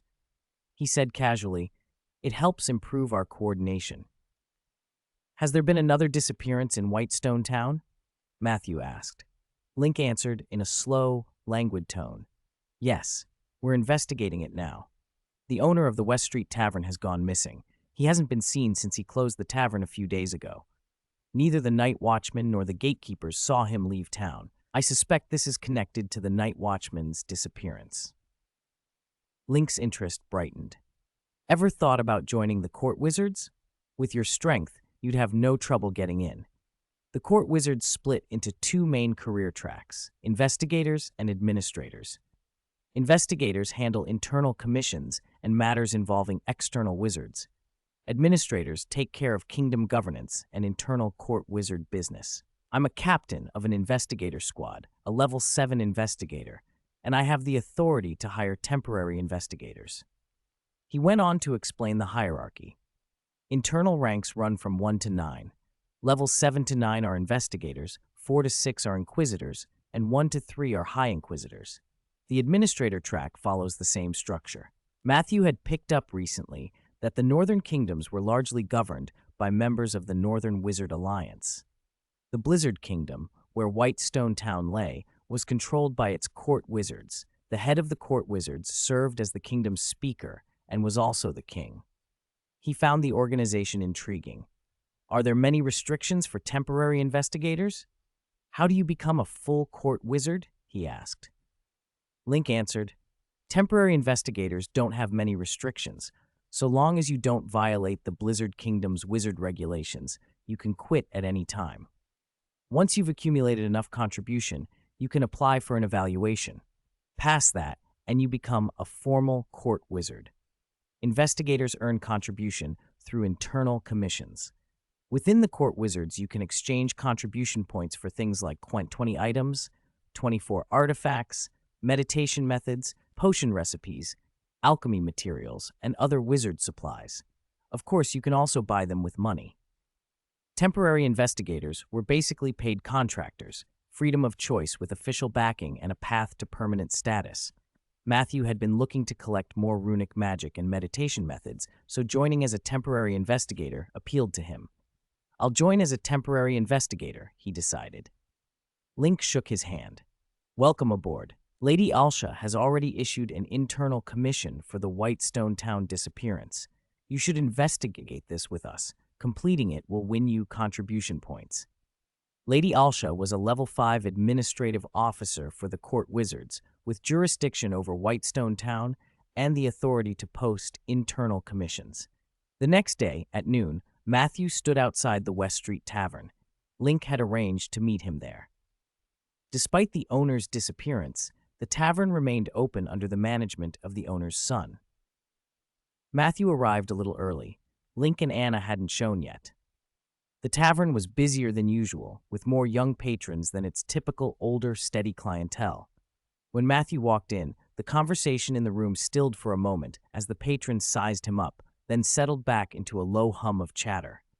Rumor of the owner's disappearance had spread. "Damn it! How could that old geezer just disappear? He still owes me money," a young man near the door complained. A bearded drunk leaned back and muttered, "There have been human traffickers near town lately. A night watchman vanished not long ago, too, probably shipped off to the royal capital. They're short on miners ever since they found that big new mine." Watching and listening, Matthew chose a random table in the corner. Moments after he sat, he saw Link and Anna enter. Link came over grinning. "You have to try this tavern's Whitestone fruit wine. It's a local specialty." Whitestone Town took its name from the whitestone fruit, a magical plant that only flowered and fruited after the winter snows melted. A waiter approached and began the usual recitation. "What would you like to order? For meat today we have, for vegetables." The tavern had no fixed menu. Drinks were listed on the bar. Link said, "It's the season for whitestone fruit. 1 order of baked whitestone fruit with cheese, 1 order of—" He ticked off dishes and then looked at Matthew. "The same for me," Matthew said. After the waiter left, Link snapped his fingers and an invisible dome settled over their table. It was a type of 24 that blocked sound. "We can speak freely now. No sound will leak out." "Any leads on the tavern owner's disappearance?" Matthew asked. Anna nodded. "Someone responded to the bounty posted at Lady Alsha's gathering yesterday. They said the tavern owner had run up a huge debt before he disappeared. The lender was a man called Sir Rain. We should start by looking into him." Matthew's expression tightened. He'd overheard talk about the owner's debts when he'd first come in and shared that with them. Link rubbed his chin. "Seems he owed more than just Sir Rain. We'll find out why he was so deep in debt." Their conversation petered out as the waiter arrived with their food. They fell into tasting the dishes. Matthew tried a piece of the baked whitestone fruit. The flesh was tart at first, then quickly sweetened with a crisp, refreshing texture. The cheese complemented it perfectly. The whitestone fruit wine had a distinctive, mild flavor, pleasant but not strong enough for those who preferred heavy spirits. They ate and listened to the tavern's gossip, the disappearance, and the debts already threading into the next case they would have to untangle. 31. Sir Rain. After they finished their meal, the boy who came to collect payment was Little John, the son of the missing tavern owner. He was only 13, his face drawn and tired. His father's disappearance had clearly taken a toll. "Sir, that will be 176 copper pennies in total." Copper pennies weren't issued by the Northern Wizard Alliance, but by the Blizzard Kingdom. They were a low denomination, about 100 copper pennies to a Kingdom silver coin. Link handed him 2 Kingdom silver coins. "Keep the change," he said. Little John bowed respectfully. "Thank you, sir." Link produced an investigator's badge. "I'm the investigator looking into your father's disappearance. I'd like to ask you a few questions." The boy's eyes widened, and he straightened. "Please, go ahead." "Your father seems to have owed a lot of money recently," Link said. "Do you know what he did before he disappeared that led to such large debts?" "I'm not sure," Little John admitted. "But he was anxious for a while before he vanished. He said business at the tavern had been getting bad, This new place on East Street stole a lot of our customers. If his creditors hadn't come knocking, I wouldn't even have known he owed so much." He scanned the room anxiously. "Some of the people at those tables are actually my father's creditors. They said they could only extend us 1 month. If we don't pay in a month, they'll seize the tavern as collateral." What he didn't add was that even surrendering the tavern wouldn't likely cover all the debts. Link rubbed his chin. "What about your mother? I remember she helped in the tavern a few years back." Little John's shoulders fell. "My mother divorced my father 3 years ago. Last year, she married Sir Rain." Matthew's eyebrows rose. Sir Rain was one of the men Little John had complained about, one of his father's creditors. The case was getting stranger. "Did you know Sir Rain was one of your father's creditors?" "No," Little John said. "I went to see my mother after father disappeared, but she never mentioned it." Anna asked, "Did your father and Sir Rain have any conflict?" Little John's face darkened. "When my mother and Sir Rain had their wedding, my father caused a scene at the ceremony. Since then, I haven't heard of them speaking." Link nodded. "If you can think of anything else, contact the security office. We'll be in touch." They left the tavern together. "Are we going to check Sir Rain first?" Matthew asked as they walked away. Link nodded. "Yes, that new tavern on East Street was backed by Sir Rain," Anna added. "Then he has motive. Maybe he arranged things to drive old John deeply into debt so he could take the tavern." Sir Rain lived on East Street. He wasn't a wizard, so he hadn't inherited much of his family's estate. His father had been the old Baron White, who once gave Whitestone Manor to Lady Alsha. The barony passed to Sir Rain's older brother, Jack White, who was a wizard. At Sir Rain's residence on East Street, Link, Matthew, and Anna were greeted by Sir Rain and his wife, Little John's mother. Link got straight to the point. "Sir Rain, I heard you lent old John a large sum before he disappeared." Sir Rain's hair was an unusual purple. Family lore said that an ancestor, a wizard, had experimented with magical creature bloodline fusion in hopes of breeding wizard talent into the line. The experiments failed to produce more wizards, but they did permanently dye descendants' hair odd colors. Sir Rain answered without expression, "Yes, he disappeared after borrowing money from me." Trina, Lady Rain, looked at her husband with a guilty flutter in her eyes. She seemed little more than 20, impossibly young to be the mother of a teenager. Rumor said she had once worked as a waitress at the West Street Tavern. The age gap between her and old John had been nearly 20 years. Link probed on. "Do you know what he used the money for?" "Probably to pay other debts," Sir Rain said, disdain curling his lip. "I heard he fell in with gamblers." Link's expression hardened. "Do you know who got him into gambling? They often show up at the East Street Tavern." "Are you accusing me?" Sir Rain snapped. "I didn't do it. They just drink at the East Street Tavern. That group is the Mining Brotherhood." He swept a look at Little John's mother. "This is what old John told me when he asked to borrow money. He's a waste, drunk every day, beating his wife and child. Trina only divorced him after he broke her arm. If it weren't for Little John, I wouldn't have lent him a single penny."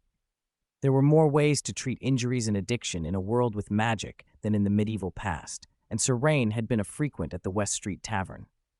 After Trina's divorce, he pursued her for 2 years until she finally agreed to marry him, still wary of marriage, but convinced by his persistence. "Mining Brotherhood?" Link mused. The Brotherhood was a trans-regional criminal network that held sway in mining communities. There wasn't much more to glean from Sir Rain, so the investigators left. "What he said might not be true," Matthew observed once they were outside. "Should we bring him to the security office to confirm his story?" Link understood. Although Sir Rain isn't a wizard, he's a noble with the title of Sir. Wizard regulations don't allow the detention of nobles without evidence. Many of these non-wizard nobles are only a generation or two removed from wizard lines. Link planned to track down the Mining Brotherhood first. Late that night, in Sir Rain's house, the master bedroom window on the 3rd floor suddenly opened. A chill breeze swept in. An invisible ward shimmered across the room. Sir Rain was asleep, but was jolted awake by the cold.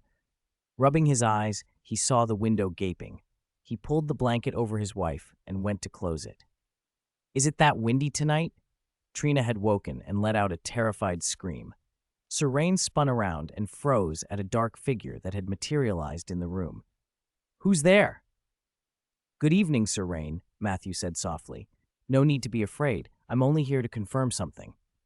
"Investigator, I told you everything this afternoon," Sir Rain cried. Without another word, Matthew pressed his wand to Sir Rain's forehead. Legilimency. Matthew used legilimency on Sir Rain. At noon, he had followed Link and picked up a few members of the mining brotherhood, but they had given him nothing useful. They only knew that old John had fallen into debt with the brotherhood, and they were the ones sent to collect. Matthew was not the sort to follow rules blindly. Now that he had mastered the problem-solving technique, he refused to leave it unused. He had not used legilimency in front of Link and Anna at noon. Memory magic was unfamiliar in this world, and until he understood how people here felt about memory manipulation, he would not reveal that ability. Sir Rain was an ordinary man with no resistance to legilimency. His expression went vacant almost immediately. Matthew probed his memories and repeated the questions he'd asked earlier, prompting Rain to recall more detail. Rain answered honestly. "That day, old John came to find Trina," he said. "He said he'd been at the Mining Brotherhood's place with some friends for a few rounds and wound up owing a big debt. They threatened him, said they'd sell little John to the mines to pay what he owed. He begged Trina to ask me to lend him money to settle it. The Brotherhood mines are a terrible place. Trina didn't want little John sold there, so she agreed.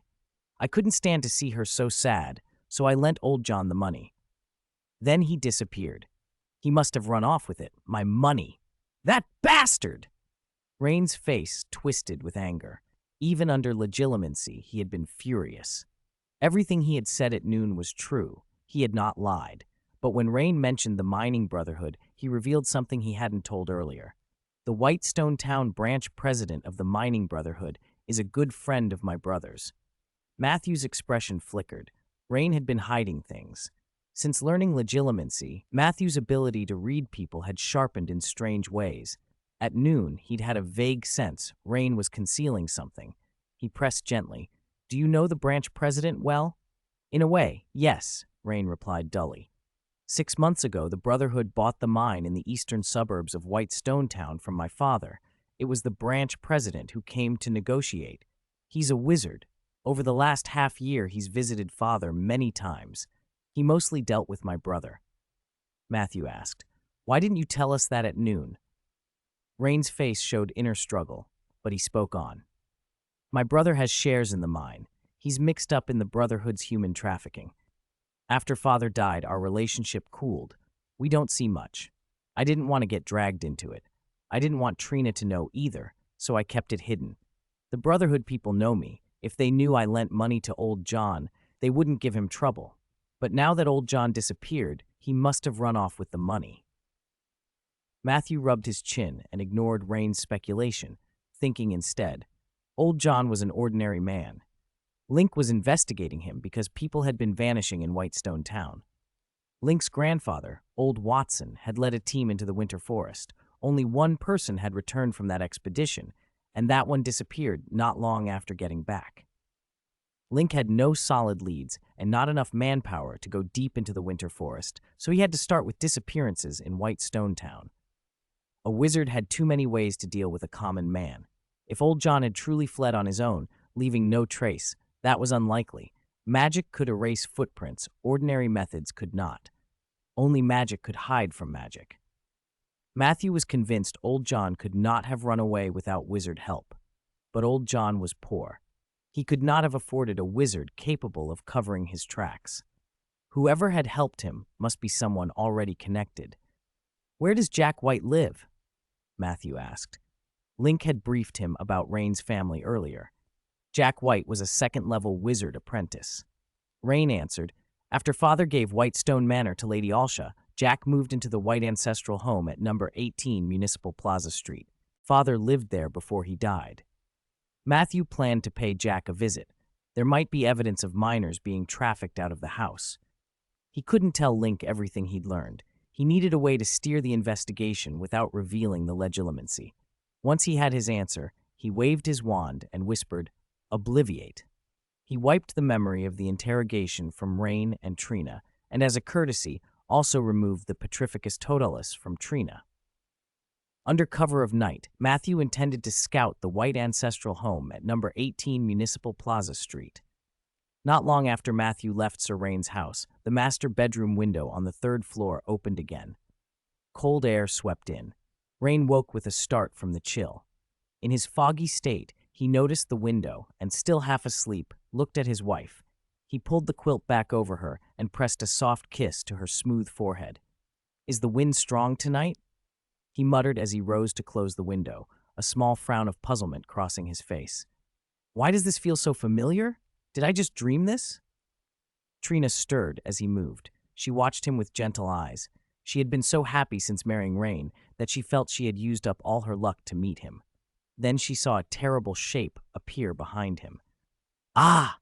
she screamed, snapping fully awake. "Rain, behind you!" Rain shivered and turned. A dark silhouette stood in the room, its back matted with blood. Head-sized lumps undulated along its spine, throbbing like pulsating hearts and weeping black-red ichor. It uttered a wet, gurgling sound that might once have been words: "Loo, blood, goo, flesh, hiss, more flesh," and fixed deep red eyes on Trina. He grabbed the longsword hanging on the wall. The blade was stained bright red, as if freshly bathed in blood.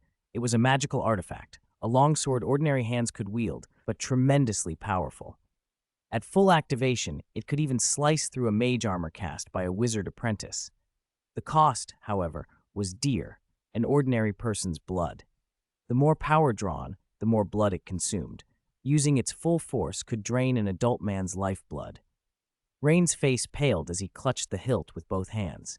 He had been taking potions for years, and his endurance was above average.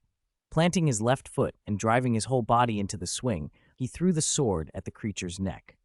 The red blade cut through skin, sinking roughly a fifth of the way into the throat.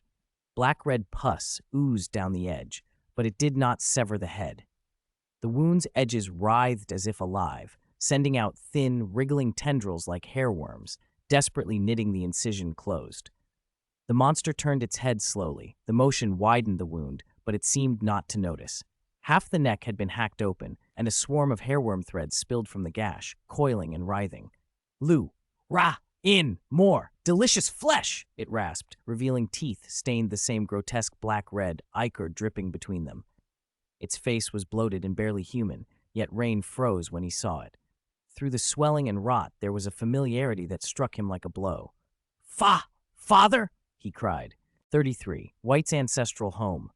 18 Municipal Square Street, White ancestral home. In a cramped, dim room in the basement, the decoration was minimal. A single oil lamp cast a weak light over long tables crowded with jars and bottles. The containers held experimental materials that made the air smell metallic and sickening. A large metal slab dominated the center of the room. Lying on it was a mangled humanoid, eyes squeezed shut. Tumor-like growths covered its body, each lump pulsing like a heart and weeping dark red fluid. From the swollen, distorted face, one could just make out that this was Old White, the man who had supposedly been dead for months. A man in a purple tailcoat stood at the slab, a syringe filled with a red liquid in his hand. He was Old White's eldest son, Jack White.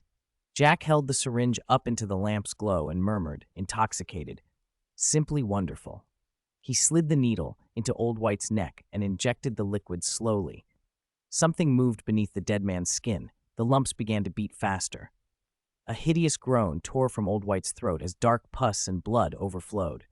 Veins bulged across his face, grotesque and terrifying.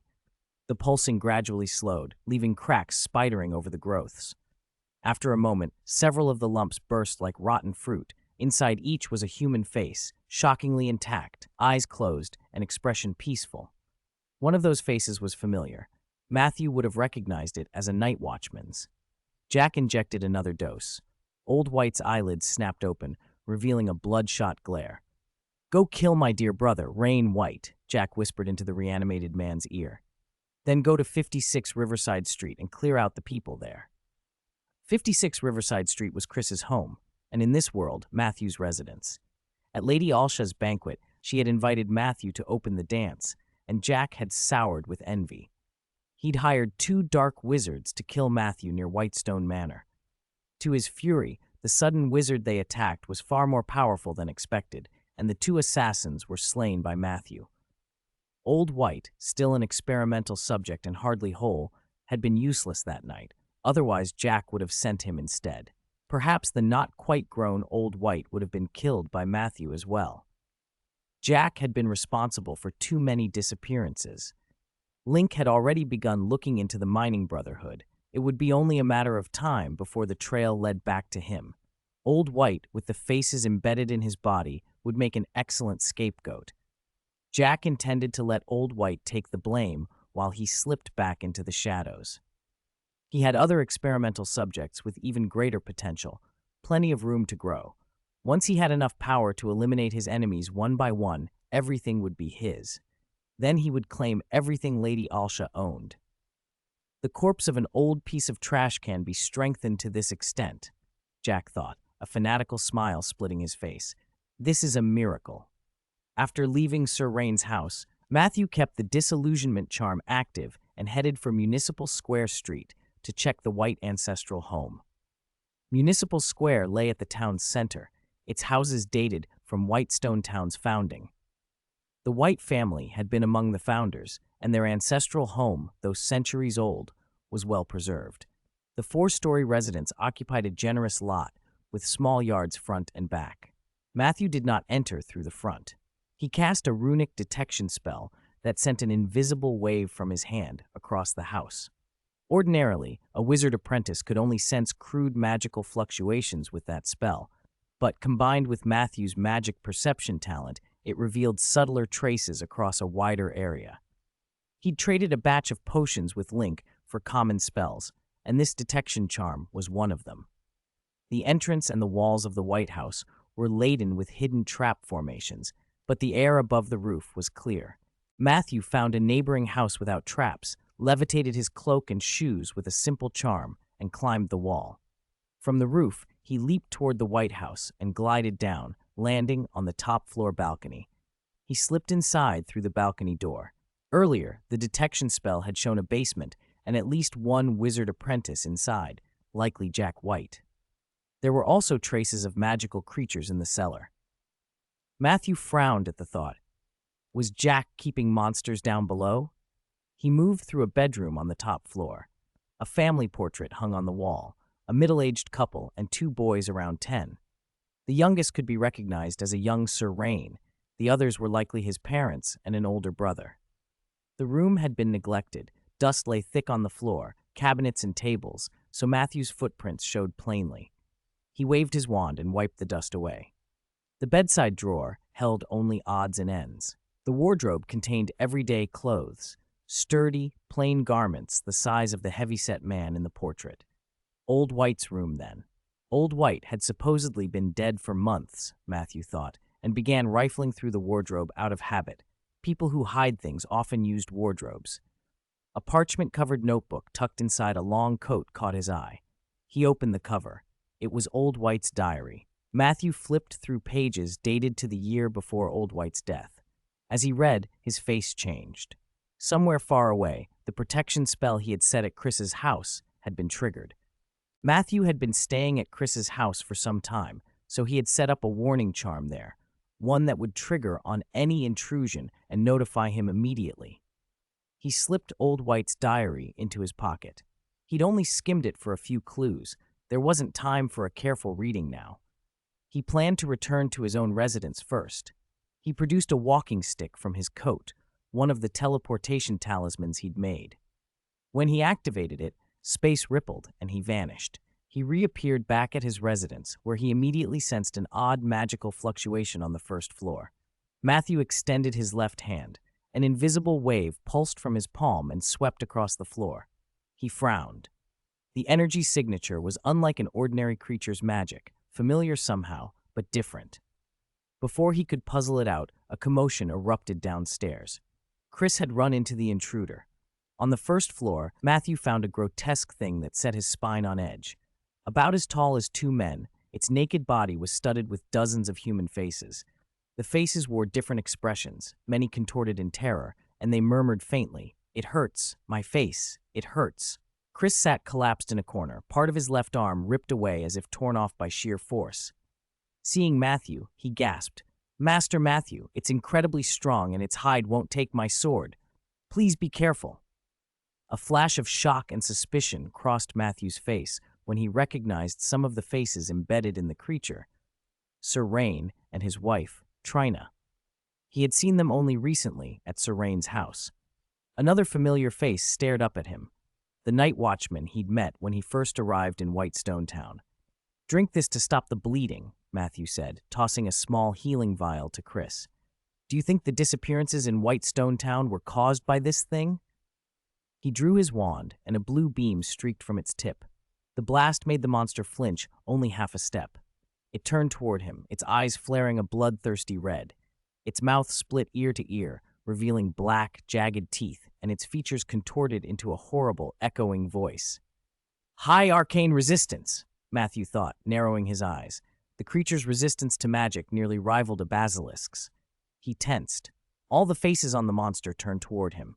Sir Rain and Trina screamed hoarsely, "Lord Investigator, save us!" Trina's gentle beauty had been ruined. Veins stood out across her face as she howled in agony. "Help! Please, don't let me die!" The faces still had consciousness. Matthew flicked his wand and sent several transparent, curved wind blades slicing at the creature, then turned and ran for the door. He needed to lure it outside. Fighting inside would endanger Chris and Trina and would demolish the house. The wind blades scored only shallow cuts, but the faces on the body screamed as blood welled from the wounds. It hurts, they croaked. Slowly, the injured faces' eyes glowed red, and they hissed with hatred. "Kill him! Kill him!" The monster chased Matthew out and lunged. It moved with terrifying speed. Matthew raised a shield charm and felt an enormous shove slam into it. The blow sent the shield and Matthew hurtling together. The charm held, though Matthew's power had increased after breaking through to second-level wizard apprentice through the meditation method and suffering a minor magical outburst. He quickly cast levitation charms on his cloak and boots and used the momentum to vault to higher ground, landing on the roof of a tall tower. From the roof, he took out a white circular badge with a wizard's hat carved into the center, the identification badge of a court wizard investigator. The white background marked him as a temporary investigator. The badge was enchanted. It could use a communication rune to contact other court wizards. Each badge had a unique frequency code.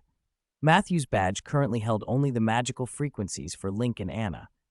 He activated it and invited Link to a long-distance link. After a few breaths, the badge glowed and Link's voice came through. "Is something wrong?" Link asked, blunt as ever. It wasn't the sort of time for idle conversation. "We're under attack," Matthew said. "The enemy's strong. Come to number 56 Riverside Street at once." "We're on our way. Hold on." They kept the connection open so they could update each other in real time. Matthew didn't have long to wait. A split second after the call, something smashed into the spot he'd just left. He leapt instinctively. Boom! A boulder pulverized the roof behind him, sending dust and stone upward. He landed on a neighboring roof and didn't pause. Another boulder struck where he'd stood, then another. The face-covered monster on Riverside Street was hurling stones at him from the gap it had smashed in a nearby wall.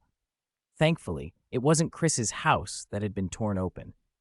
Boom, boom, the night rang with the sound of falling rocks. A night watchman in the distance blew his alarm horn, warning Whitestone Town's residents. Matthew observed coldly that the creature's intelligence was limited. A being with any cunning wouldn't make such a scene in the dead of night. After a while, the monster seemingly gave up on pelting him.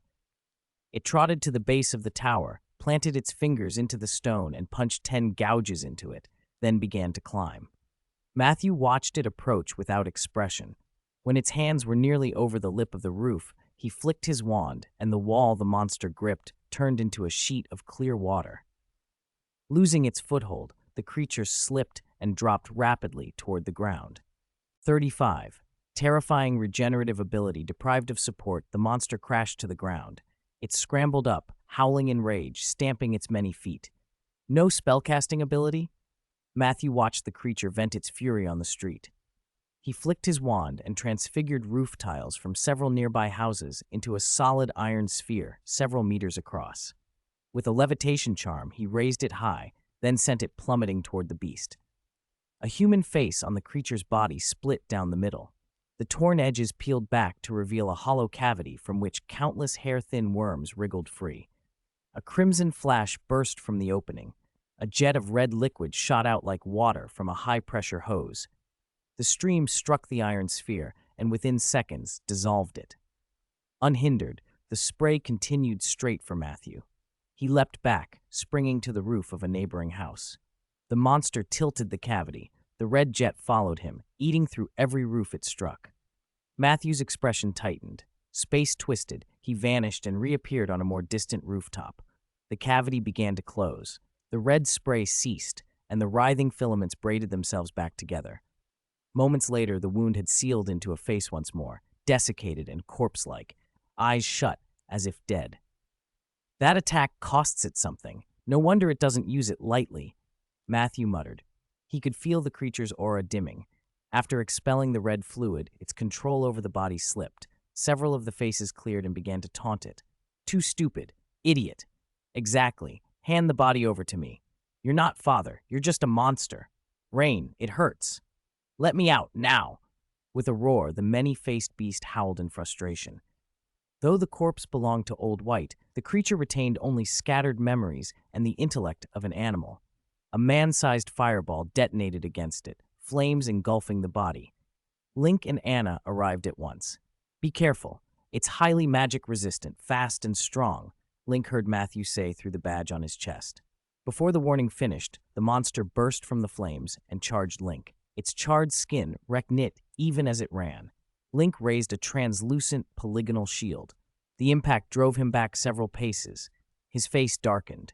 Twice modified for close combat, Link possessed strength far beyond an ordinary wizard apprentice, yet the beast still overmatched him. Anna cast a vine spell. Thick tendrils coiled around the creature. Isn't that Sir Rain and his wife? Anna cried, spotting Sir Rain and Trina among the faces. Link's expression went grim. They had spoken with the couple at noon. Now their faces adorned a monster he had never seen before. The vines lasted only seconds before the creature tore free. Link drew the longsword at his waist, slashed his palm, and let blood run along the blade. Flames roared to life as the wound closed. The first modification in his body had infused him with fire lizard blood, granting rapid regeneration and rudimentary fire control. By blood enchantment, he could briefly kindle any weapon. A blazing arc severed the monster's neck. The head rolled across the ground. The sword, a two-tier magical artifact, sliced through as if through butter. Few wizard apprentices could afford such a weapon. Link spoke into his badge. Done. Where are you? It's not dead, Matthew replied. Startled, Link watched countless filaments extend from the severed neck, reeling the head back into place. He slashed again, cutting the torso in half. The two halves remained connected by writhing threads. Pull it apart, Matthew advised through the badge. What is this thing? Its recovery is insane. Link hacked repeatedly, but every wound reknit as soon as he made it. While the creature regenerated, a dagger plunged into its heart from behind, anchored by a vine that stretched into the distance. The instant the blade pierced the heart, the inner threads snapped. Every face contorted in terror and shrieked in unison. A moment later, the monster collapsed, truly lifeless. Link exhaled. Prolonged combat would have drained him. A two-tier magical artifact exhausted a wizard apprentice rapidly. As Matthew approached, Link asked, "How did you manage that?" Matthew smiled. Poison on the blade. He had used basilisk venom. The creature's regeneration offered no resistance to that toxin. They gathered to examine the corpse. That face, Link frowned. Old White died months ago. The bloated features were barely recognizable. Only after a close look did Link identify him. He rubbed his chin. So the recent disappearances in Whitestone Town were his doing? But how did he return? Faked death. Sensing an energy unlike a normal wizard's, Matthew crouched and placed a hand on the corpse. The metal disc linked to his mind glowed, only he saw a red mist rise from the body and be absorbed into it. It was the same energy he had taken from the wolves and the phantom demon, only far more abundant now. The crystal within the disc compressed the power, leaving room for more. He had enough energy now for several crossings. The red light absorbed by the crystal was not ordinary magic. The two wizards who had ambushed Matthew on the night of Lady Alsha's banquet did not have that same red glow in their bodies. Matthew? Link noticed Matthew had been standing with his hand on the corpse and called him back. Matthew blinked and came back to himself. In a flash, he remembered the diary he had found at the White ancestral home. Old White had written that, in the month before his death, his body had swollen progressively. Physicians had tried everything and failed. They wrote it off as an unknown disease. Matthew suspected Old White had begun to mutate before he died. Can we search the White family ancestral home? Maybe there's a clue there about why Old White turned like this, Matthew said, trusting his instinct. Link rubbed his chin. We should, but I need Lady Alsha's permission. Investigating a noble wizard in the Blizzard Kingdom is complicated. At that moment, a squad of guards rounded the corner and spread out. Once they cleared, Lady Alsha appeared with several court wizard clerks who were permanently posted in Whitestone Town. The fight with the mutated Old White had been loud enough that almost the whole town had heard it. Alsha had rushed over in a hurry. She wore a dark coat over a black nightgown, her attire casual from the suddenness. The clerks following her were low-level wizard apprentices, mostly administrative staff with little combat ability, Matthew remembered from Link's earlier explanation. Alsha swept her gaze over the scene. "Mr. Link, what happened here?" she asked softly. "We were attacked on Riverside Street. The attacker was Old White, supposedly dead months ago." Link pointed to the corpse. Alsha stepped closer, and surprise crossed her face at the sight. Old White's body was covered with human faces. One of the clerks, a short girl with pigtails, screamed. Alsha turned on her with a sharp look, and the girl clapped a hand over her mouth, silenced. Alsha took a pair of giant forest lizard skin gloves from an assistant. The gloves were tough and resistant to infection and strong acids. Once she had them on, she began a preliminary examination. "Cross-reference the faces with the missing persons list for Whitestone Town," she ordered. The pigtail clerk recovered and produced a stack of ledgers listing known disappearances. She compared names and faces against the corpse. A moment later, Alsha removed the gloves and asked, "Do they match?" "Madam, these faces belong to people who went missing in Whitestone Town over the last 3 months," the clerk answered, "but not every missing person is represented here." Alsha nodded. "Take the body back to the security office for a full dissection. We need to know what caused this mutation."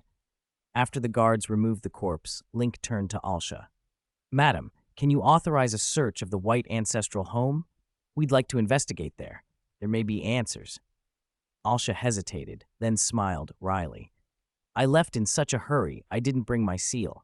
Come with me to Whitestone Manor, so I don't have to make 2 trips. Matthew glanced at the silk nightgown beneath her coat and understood. She'd left home abruptly. At Whitestone Manor, they obtained the search warrant, and Alsha assigned 6 guards to accompany them.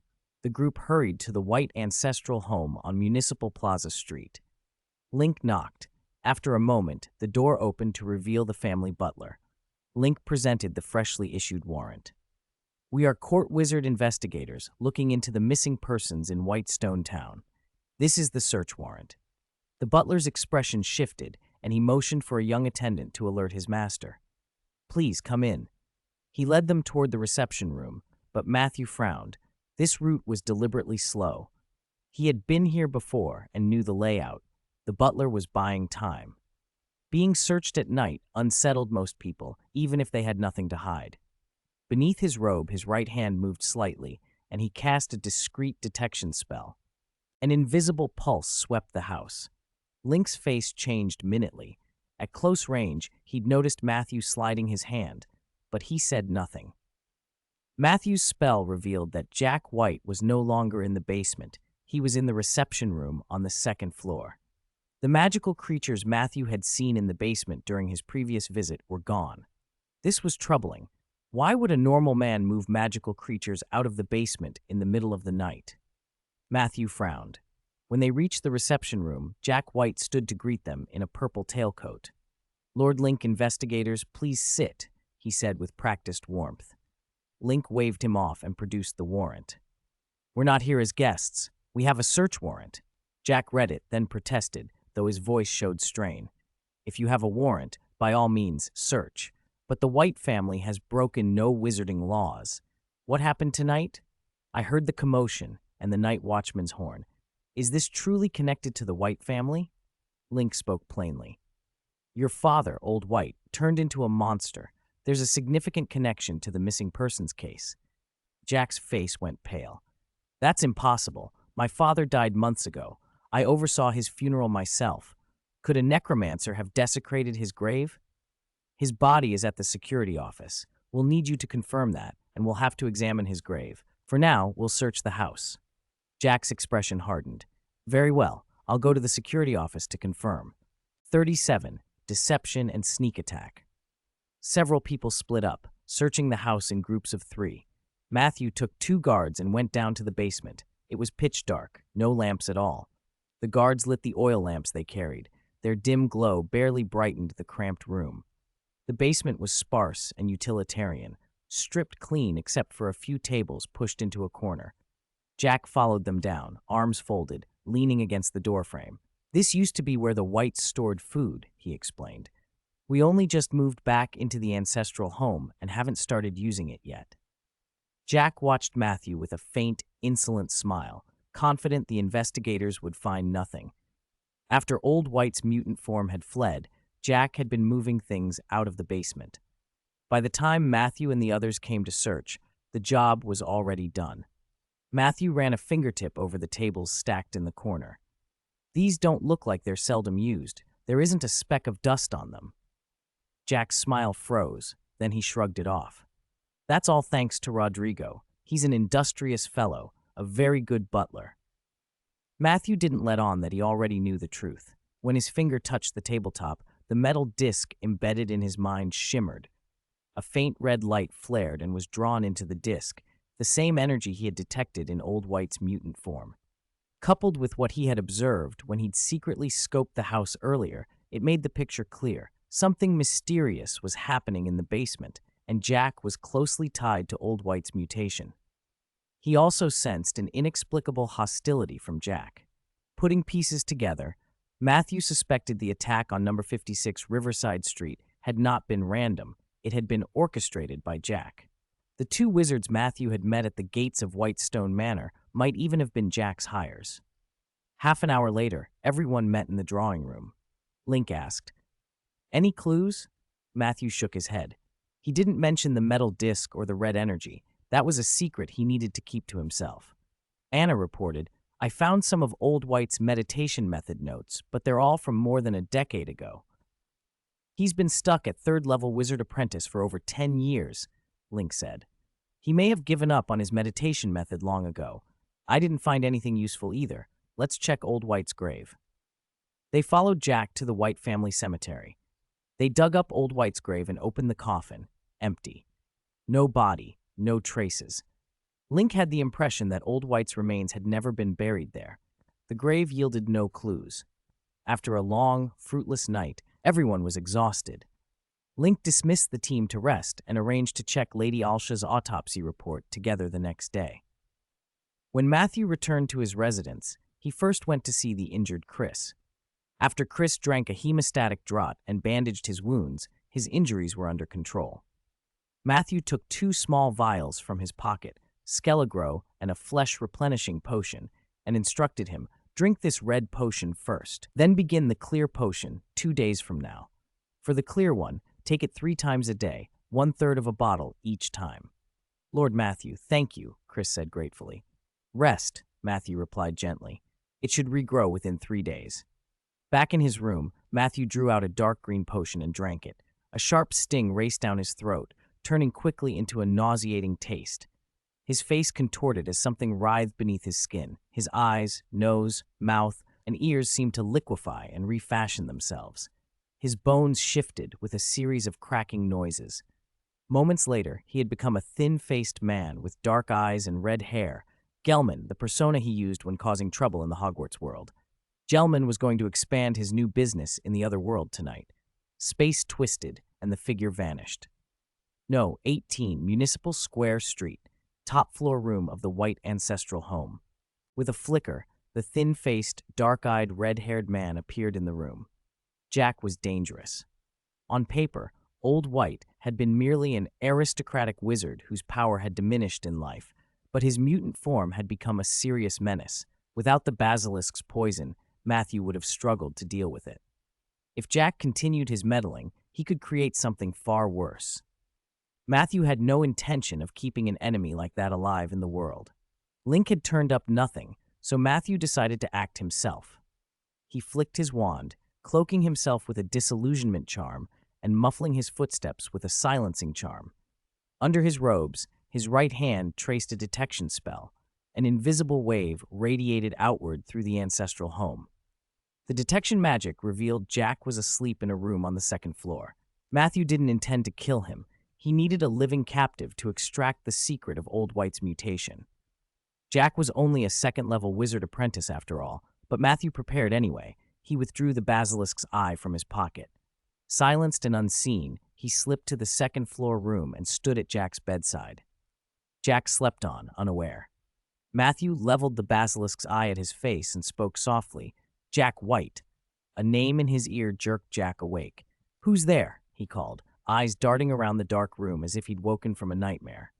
Matthew canceled the disillusionment charm and stepped into view. Jack stared, startled. "You are." Before Jack could finish, his gaze met the basilisk's eye. The shock froze his expression. His body went rigid on the bed, paralyzed. "In the new year, I wish everyone a prosperous year of the dragon, good health, all the best, great wealth, and continuous good luck." 38. Dream Entry Ceremony. After some effort, Matthew pried information out of Jack.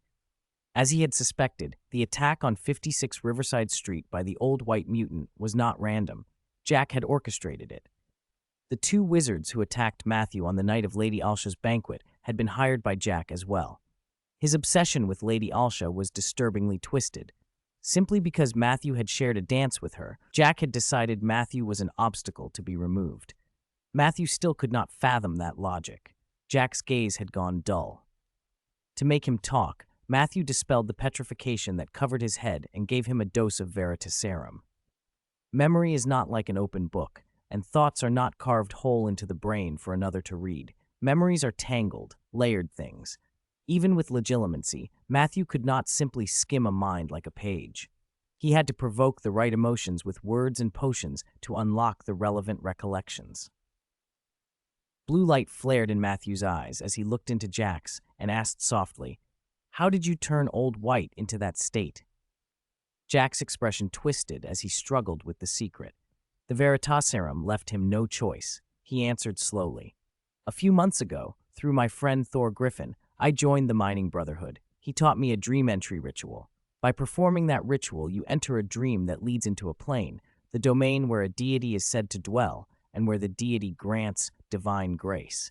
The draught I gave my father was something I acquired in that dream. After he drank it, he began to mutate. Divine grace? A deity? Matthew felt the hairs on his neck stand up.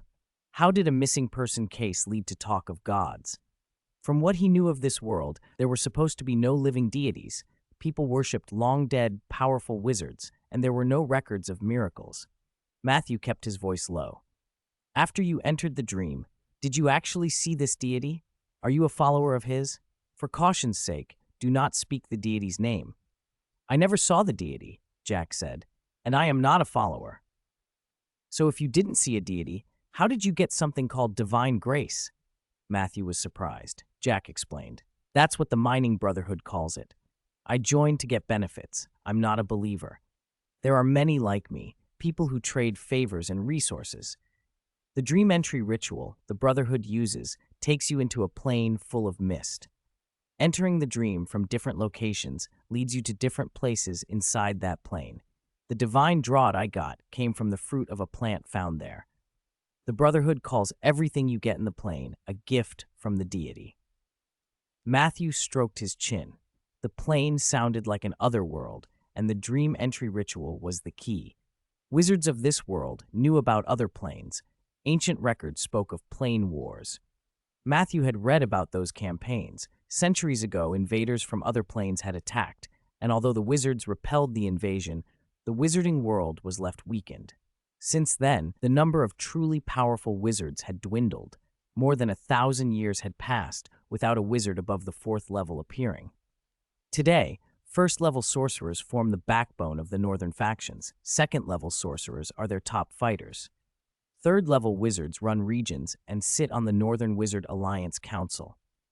Matthew asked, "Have you ever seen the deity perform a miracle?" "Never," Jack said. Matthew suspected the Mining Brotherhood was using the plane as a pretext to form a kind of religion. But pragmatic wizards wouldn't believe in an ethereal god without evidence. Most Brotherhood members, like Jack, weren't devotees but opportunists. A new question occurred to him. Why is your group called the Mining Brotherhood if it centers around wizards? Because performing the dream entry ritual at a mine makes it easier to access the plane's resource nodes, where your chances of finding the draught are higher, Jack answered. He told the truth. From Jack's flashing memories, Matthew could see the pattern. Performing the ritual from a mining area tended to link you to resource points, the most lucrative parts of the plane. Is the dream entry ritual dangerous? Matthew asked. Jack went pale and began to tremble. Fear showed in every line of his face. Dangerous, of course. If you don't link to a resource node, there's a high chance you'll enter an attendant plane. There you can meet divine attendants. They kill any creature that trespasses into those realms. Even if you don't meet an attendant, it's easy to get lost forever in an attendant plane. I almost got lost once.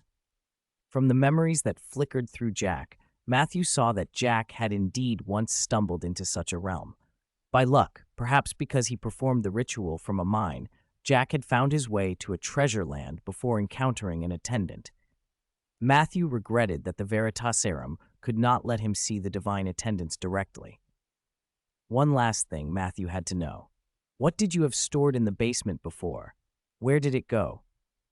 Besides my father, I had other test subjects. I used magical creatures to test the draught, but they didn't respond as well as human wizards. I had a subject with even more potential. All of them have been transferred to Thor Griffin. Thor Griffin headed the Mining Brotherhood's Whitestone Town branch. When Matthew realized he could learn no more, he moved. He waved his wand, and a transparent, curved wind blade sliced across Jack's throat. Jack regained consciousness in that moment. His eyes cleared, and the look of sanity returned. They were full of resentment and unwillingness, but powerless. He could only let his head roll from the bed and fall to the floor. 39. A Great Harvest. After Matthew killed Jack, he searched his pockets and found a pocket watch. It was a first-order magical artifact. Once activated, it could instantly cast an ice shield. Jack had been petrified by the basilisk's gaze from the start and never had a chance to use it. Matthew began to search the room. Following the memories he had glimpsed in Jack's mind, he lifted a book from the bedside table and placed it on the second shelf of the corner bookcase. The bookshelf clicked and slid aside, revealing a hidden compartment. Inside sat a locked chest. The key, Matthew remembered, was buried somewhere on the outskirts of Whitestone Town. He didn't feel like digging for it, so he pointed his wand at the lock. Alohomora. A pale light struck the chest's lock, and it popped open. Even though he had seen it in Jack's memories, Matthew couldn't help grinning when he saw the haul for himself. Tonight's harvest was enormous. The White family had been established in Whitestone Town for 200 or 300 years. Recent generations had been profligate. The old White had even given away Whitestone Manor, but they had still preserved a surprising amount of wealth. He took inventory. There were 8 magic stones and kingdom gold notes totaling tens of thousands, though those notes had to be exchanged at a wizard bank before they could be used, which made them temporarily awkward to liquidate. There were several property deeds for holdings in Whitestone Town and even one for a property in the royal capital. Most importantly, there were more than 10 books. Matthew skimmed them. Most recorded runic magic, and 3 contained meditation methods. They were basic meditation methods only. True high-level meditation techniques were kept within powerful wizard factions and rarely leaked out. He remembered Link saying the court wizards internally preserved 2 kinds of high-level meditation methods, but to trade for one within the court wizards, you had to be an affairs officer or an investigator. Link was only a level 7 investigator and didn't yet qualify to exchange for a high-level method. The dream entry ritual Jack had mentioned was in the chest too. It was written on a single piece of parchment with little exposition, only the setup instructions. Its full name was the Moon Candle Dream Entry Ritual. Also in the chest was another first-order magical artifact, a pitch-black shield about half a person's height. It could resist attacks up to the level of a wizard apprentice. The artifact was awkward to carry, which was why it had been kept in the chest. Space storage artifacts were rare in this world and usually owned only by formal wizards. After a quick inventory, Matthew slid everything into his traceless expansion pocket. He raised his wand, and a blasting curse reduced Jack's corpse to powder. Then he gathered the White family's books from the study and set the house on fire. The space twisted. The figure in the room vanished as the flames consumed the room. Back at his residence, Matthew began to tally his gains with care. The books contained more than a dozen runic magic spells, though most were common zero-order cantrips and first-order spells. Utility spells included Ring of Repulsion, Web Spell, Mage Armor, Appraisal, Detection, Spirit Sea Fog, and Sleep. He prioritized a few first-order spells to learn first. Top priority was Ring of Repulsion. It required condensing 10 runic scripts to release an invisible force that repels nearby enemies. With the boost from the Black Fingertip Bone artifact, he could cast Ring of Repulsion in 2 seconds. Extremely useful for a wizard like him who favored mid to long-range combat. Mage Armor was another he wanted to learn. Compared to Hogwarts' Shield Charm, its protection was broader and stronger, though its casting was slower, 16 runic scripts. With the Black Fingertip Bone, it would take him about 3 seconds to cast, and once formed, it would automatically maintain itself for 30 seconds unless it was shattered. Many wizards cast Mage Armor before a fight. He had already learned Appraisal and Detection, exchanged earlier with Link for some potions and spells. Appraisal could roughly grade a magical artifact and even glimpse the condition of a wizard's Sea of Spirit. When they first met, Anna had used Appraisal to determine Matthew was a first-level wizard apprentice. Such judgments could be misleading. A wizard who mastered Spirit Sea Fog could cloak their Sea of Spirit, so Appraisal only saw the fog's presentation. A sufficiently powerful wizard, however, could force Appraisal to see through the illusion. Matthew intended to prioritize learning Spirit Sea Fog as well. Web Spell and Sleep overlapped with abilities he already had, so he set those aside. The offensive spells grabbed his attention most: Lightning Summoning and its advanced form, Great Lightning Summoning. Lightning Summoning, like the Lightning Bolt spell he already knew, required condensing 32 runic scripts and called a single, devastating bolt from the sky. Great Lightning Summoning was the only second-order spell in the set, needing 80 runic scripts to call down multiple bolts. Its power was affected by the weather. During a thunderstorm, it could summon even more lightning. It had enormous potential, but even with the Black Fingertip Bone, it would take him about 15 seconds to cast Great Lightning Summoning, making it difficult to deploy in real combat. He also planned to learn Burning Hands, a modified version of Invisible Hand. Burning Hands created a flaming hand capable of grabbing and burning an enemy. Moreover, Invisible Hand could be converted into Burning Hands on the fly, adding versatility to a spell he already knew. Fireball, Magic Missile, and Rolling Stone overlapped with other spells he possessed, so he left them for later. 40. Halloween Eve. The 3 basic meditation methods Matthew had just acquired were nothing special, common techniques you'd find on the market. He'd even seen them sold at Madame Alsha's last gathering. Because they were basic and carried no resale restrictions, they weren't worth much. He planned to list them at the next meeting and wait for a buyer. After inventorying his magic items, Matthew pulled a pitch-black shield, about half a man tall, from his pocket. The artifact was bulky. Ordinary wizard apprentices without spatial storage would find it awkward to carry, but Matthew's undetectable extension pocket made it effortless. He cast Invisible Hand once. An unseen grip closed around the shield's handle and lifted it into the air. Guiding the invisible hand, he made the shield orbit around him. Being able to control the artifact remotely pleased him.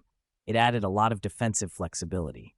A shield of that size would be invaluable in a chaotic, multi-sided melee. The Kingdom Gold promissory notes and property deeds were another matter. Jack's status as a noble wizard meant his death would attract scrutiny, and the disappearances in Whitestone Town already involved Old White. Better to wait until things cooled down before touching those papers. The 8 magic stones, however, weren't entangled in any scandal and were still a tidy sum. He could buy plenty more at the next gathering. Security office, morgue. Old White's corpse lay on a long table, the body cut open and the surface around it a mess. 2 hooded figures worked over it, a black-robed wizard at the table with a scalpel, and a gray and white-robed wizard standing back, watching. "This specimen is different," the black-robed wizard said, setting the scalpel down as the dissection neared its end. He peeled off his lizard skin gloves and tossed them into a nearby basin, stronger than the previous ones. "Stronger?" the gray and white-robed wizard asked calmly. The black-robed man plunged his hands into the wash basin. "Yes, but we couldn't extract any divine brew from this corpse." The gray and white-robed wizard frowned. "Could the variant have fully absorbed the divine brew?" "It's possible," the other replied, drying his hands with a cloth. "But I doubt divine brew is so easily consumed. In every earlier experiment, we managed to extract some. There's nothing unusual about Old White himself. This variant simply evolved further by consuming more flesh offerings." "Record the data and report to headquarters," the gray and white-robed wizard ordered. The black-robed wizard nodded and threw the cloth into the basin. "The problem now is Jack. Old White should never have been exposed so soon. Jack was too impatient, letting it hunt offerings so frequently. Jack's vanished, and the white ancestral home was consumed by a fire water couldn't put out," said the gray and white-robed wizard. The black-robed wizard froze. "You moved that fast?" "Not me," the gray and white-robed man said. "Jack didn't have a spell like that. Someone else probably killed him." The black-robed wizard sneered. "Jack dies for no reason, and we've been in Whitestone Town long enough. How is our intel still this sloppy?" "Link is like sticky candy," the gray and white-robed wizard said grimly. "Ever since he showed up, he's been poking around." "Can't we just get rid of him? He's in the way," the black-robed wizard demanded.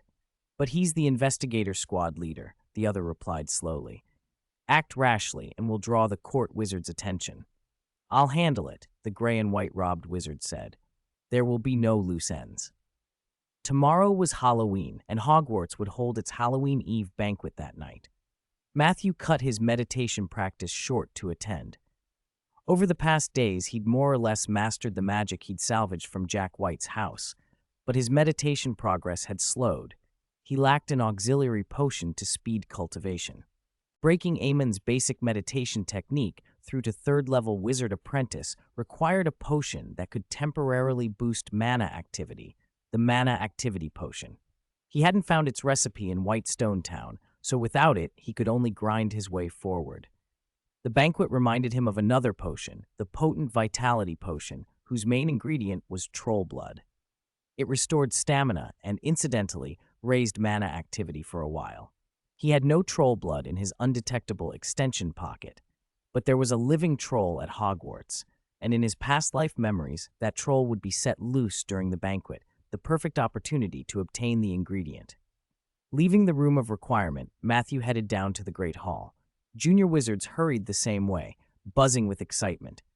At the entrance, he ran into the trio and, surprised, asked, "You 3 aren't fighting?"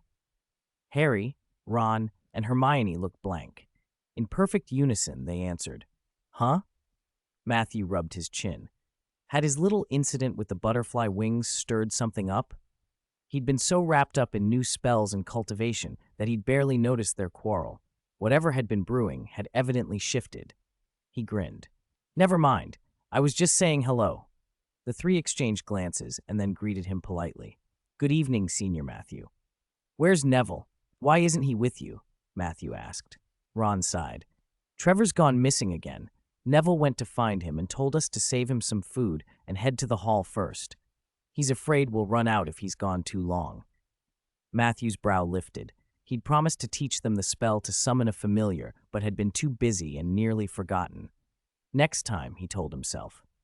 They entered the Great Hall together. It was already decorated for Halloween. Bats flitted across the enchanted ceiling, and glowing jack-o'-lanterns hovered above the tables.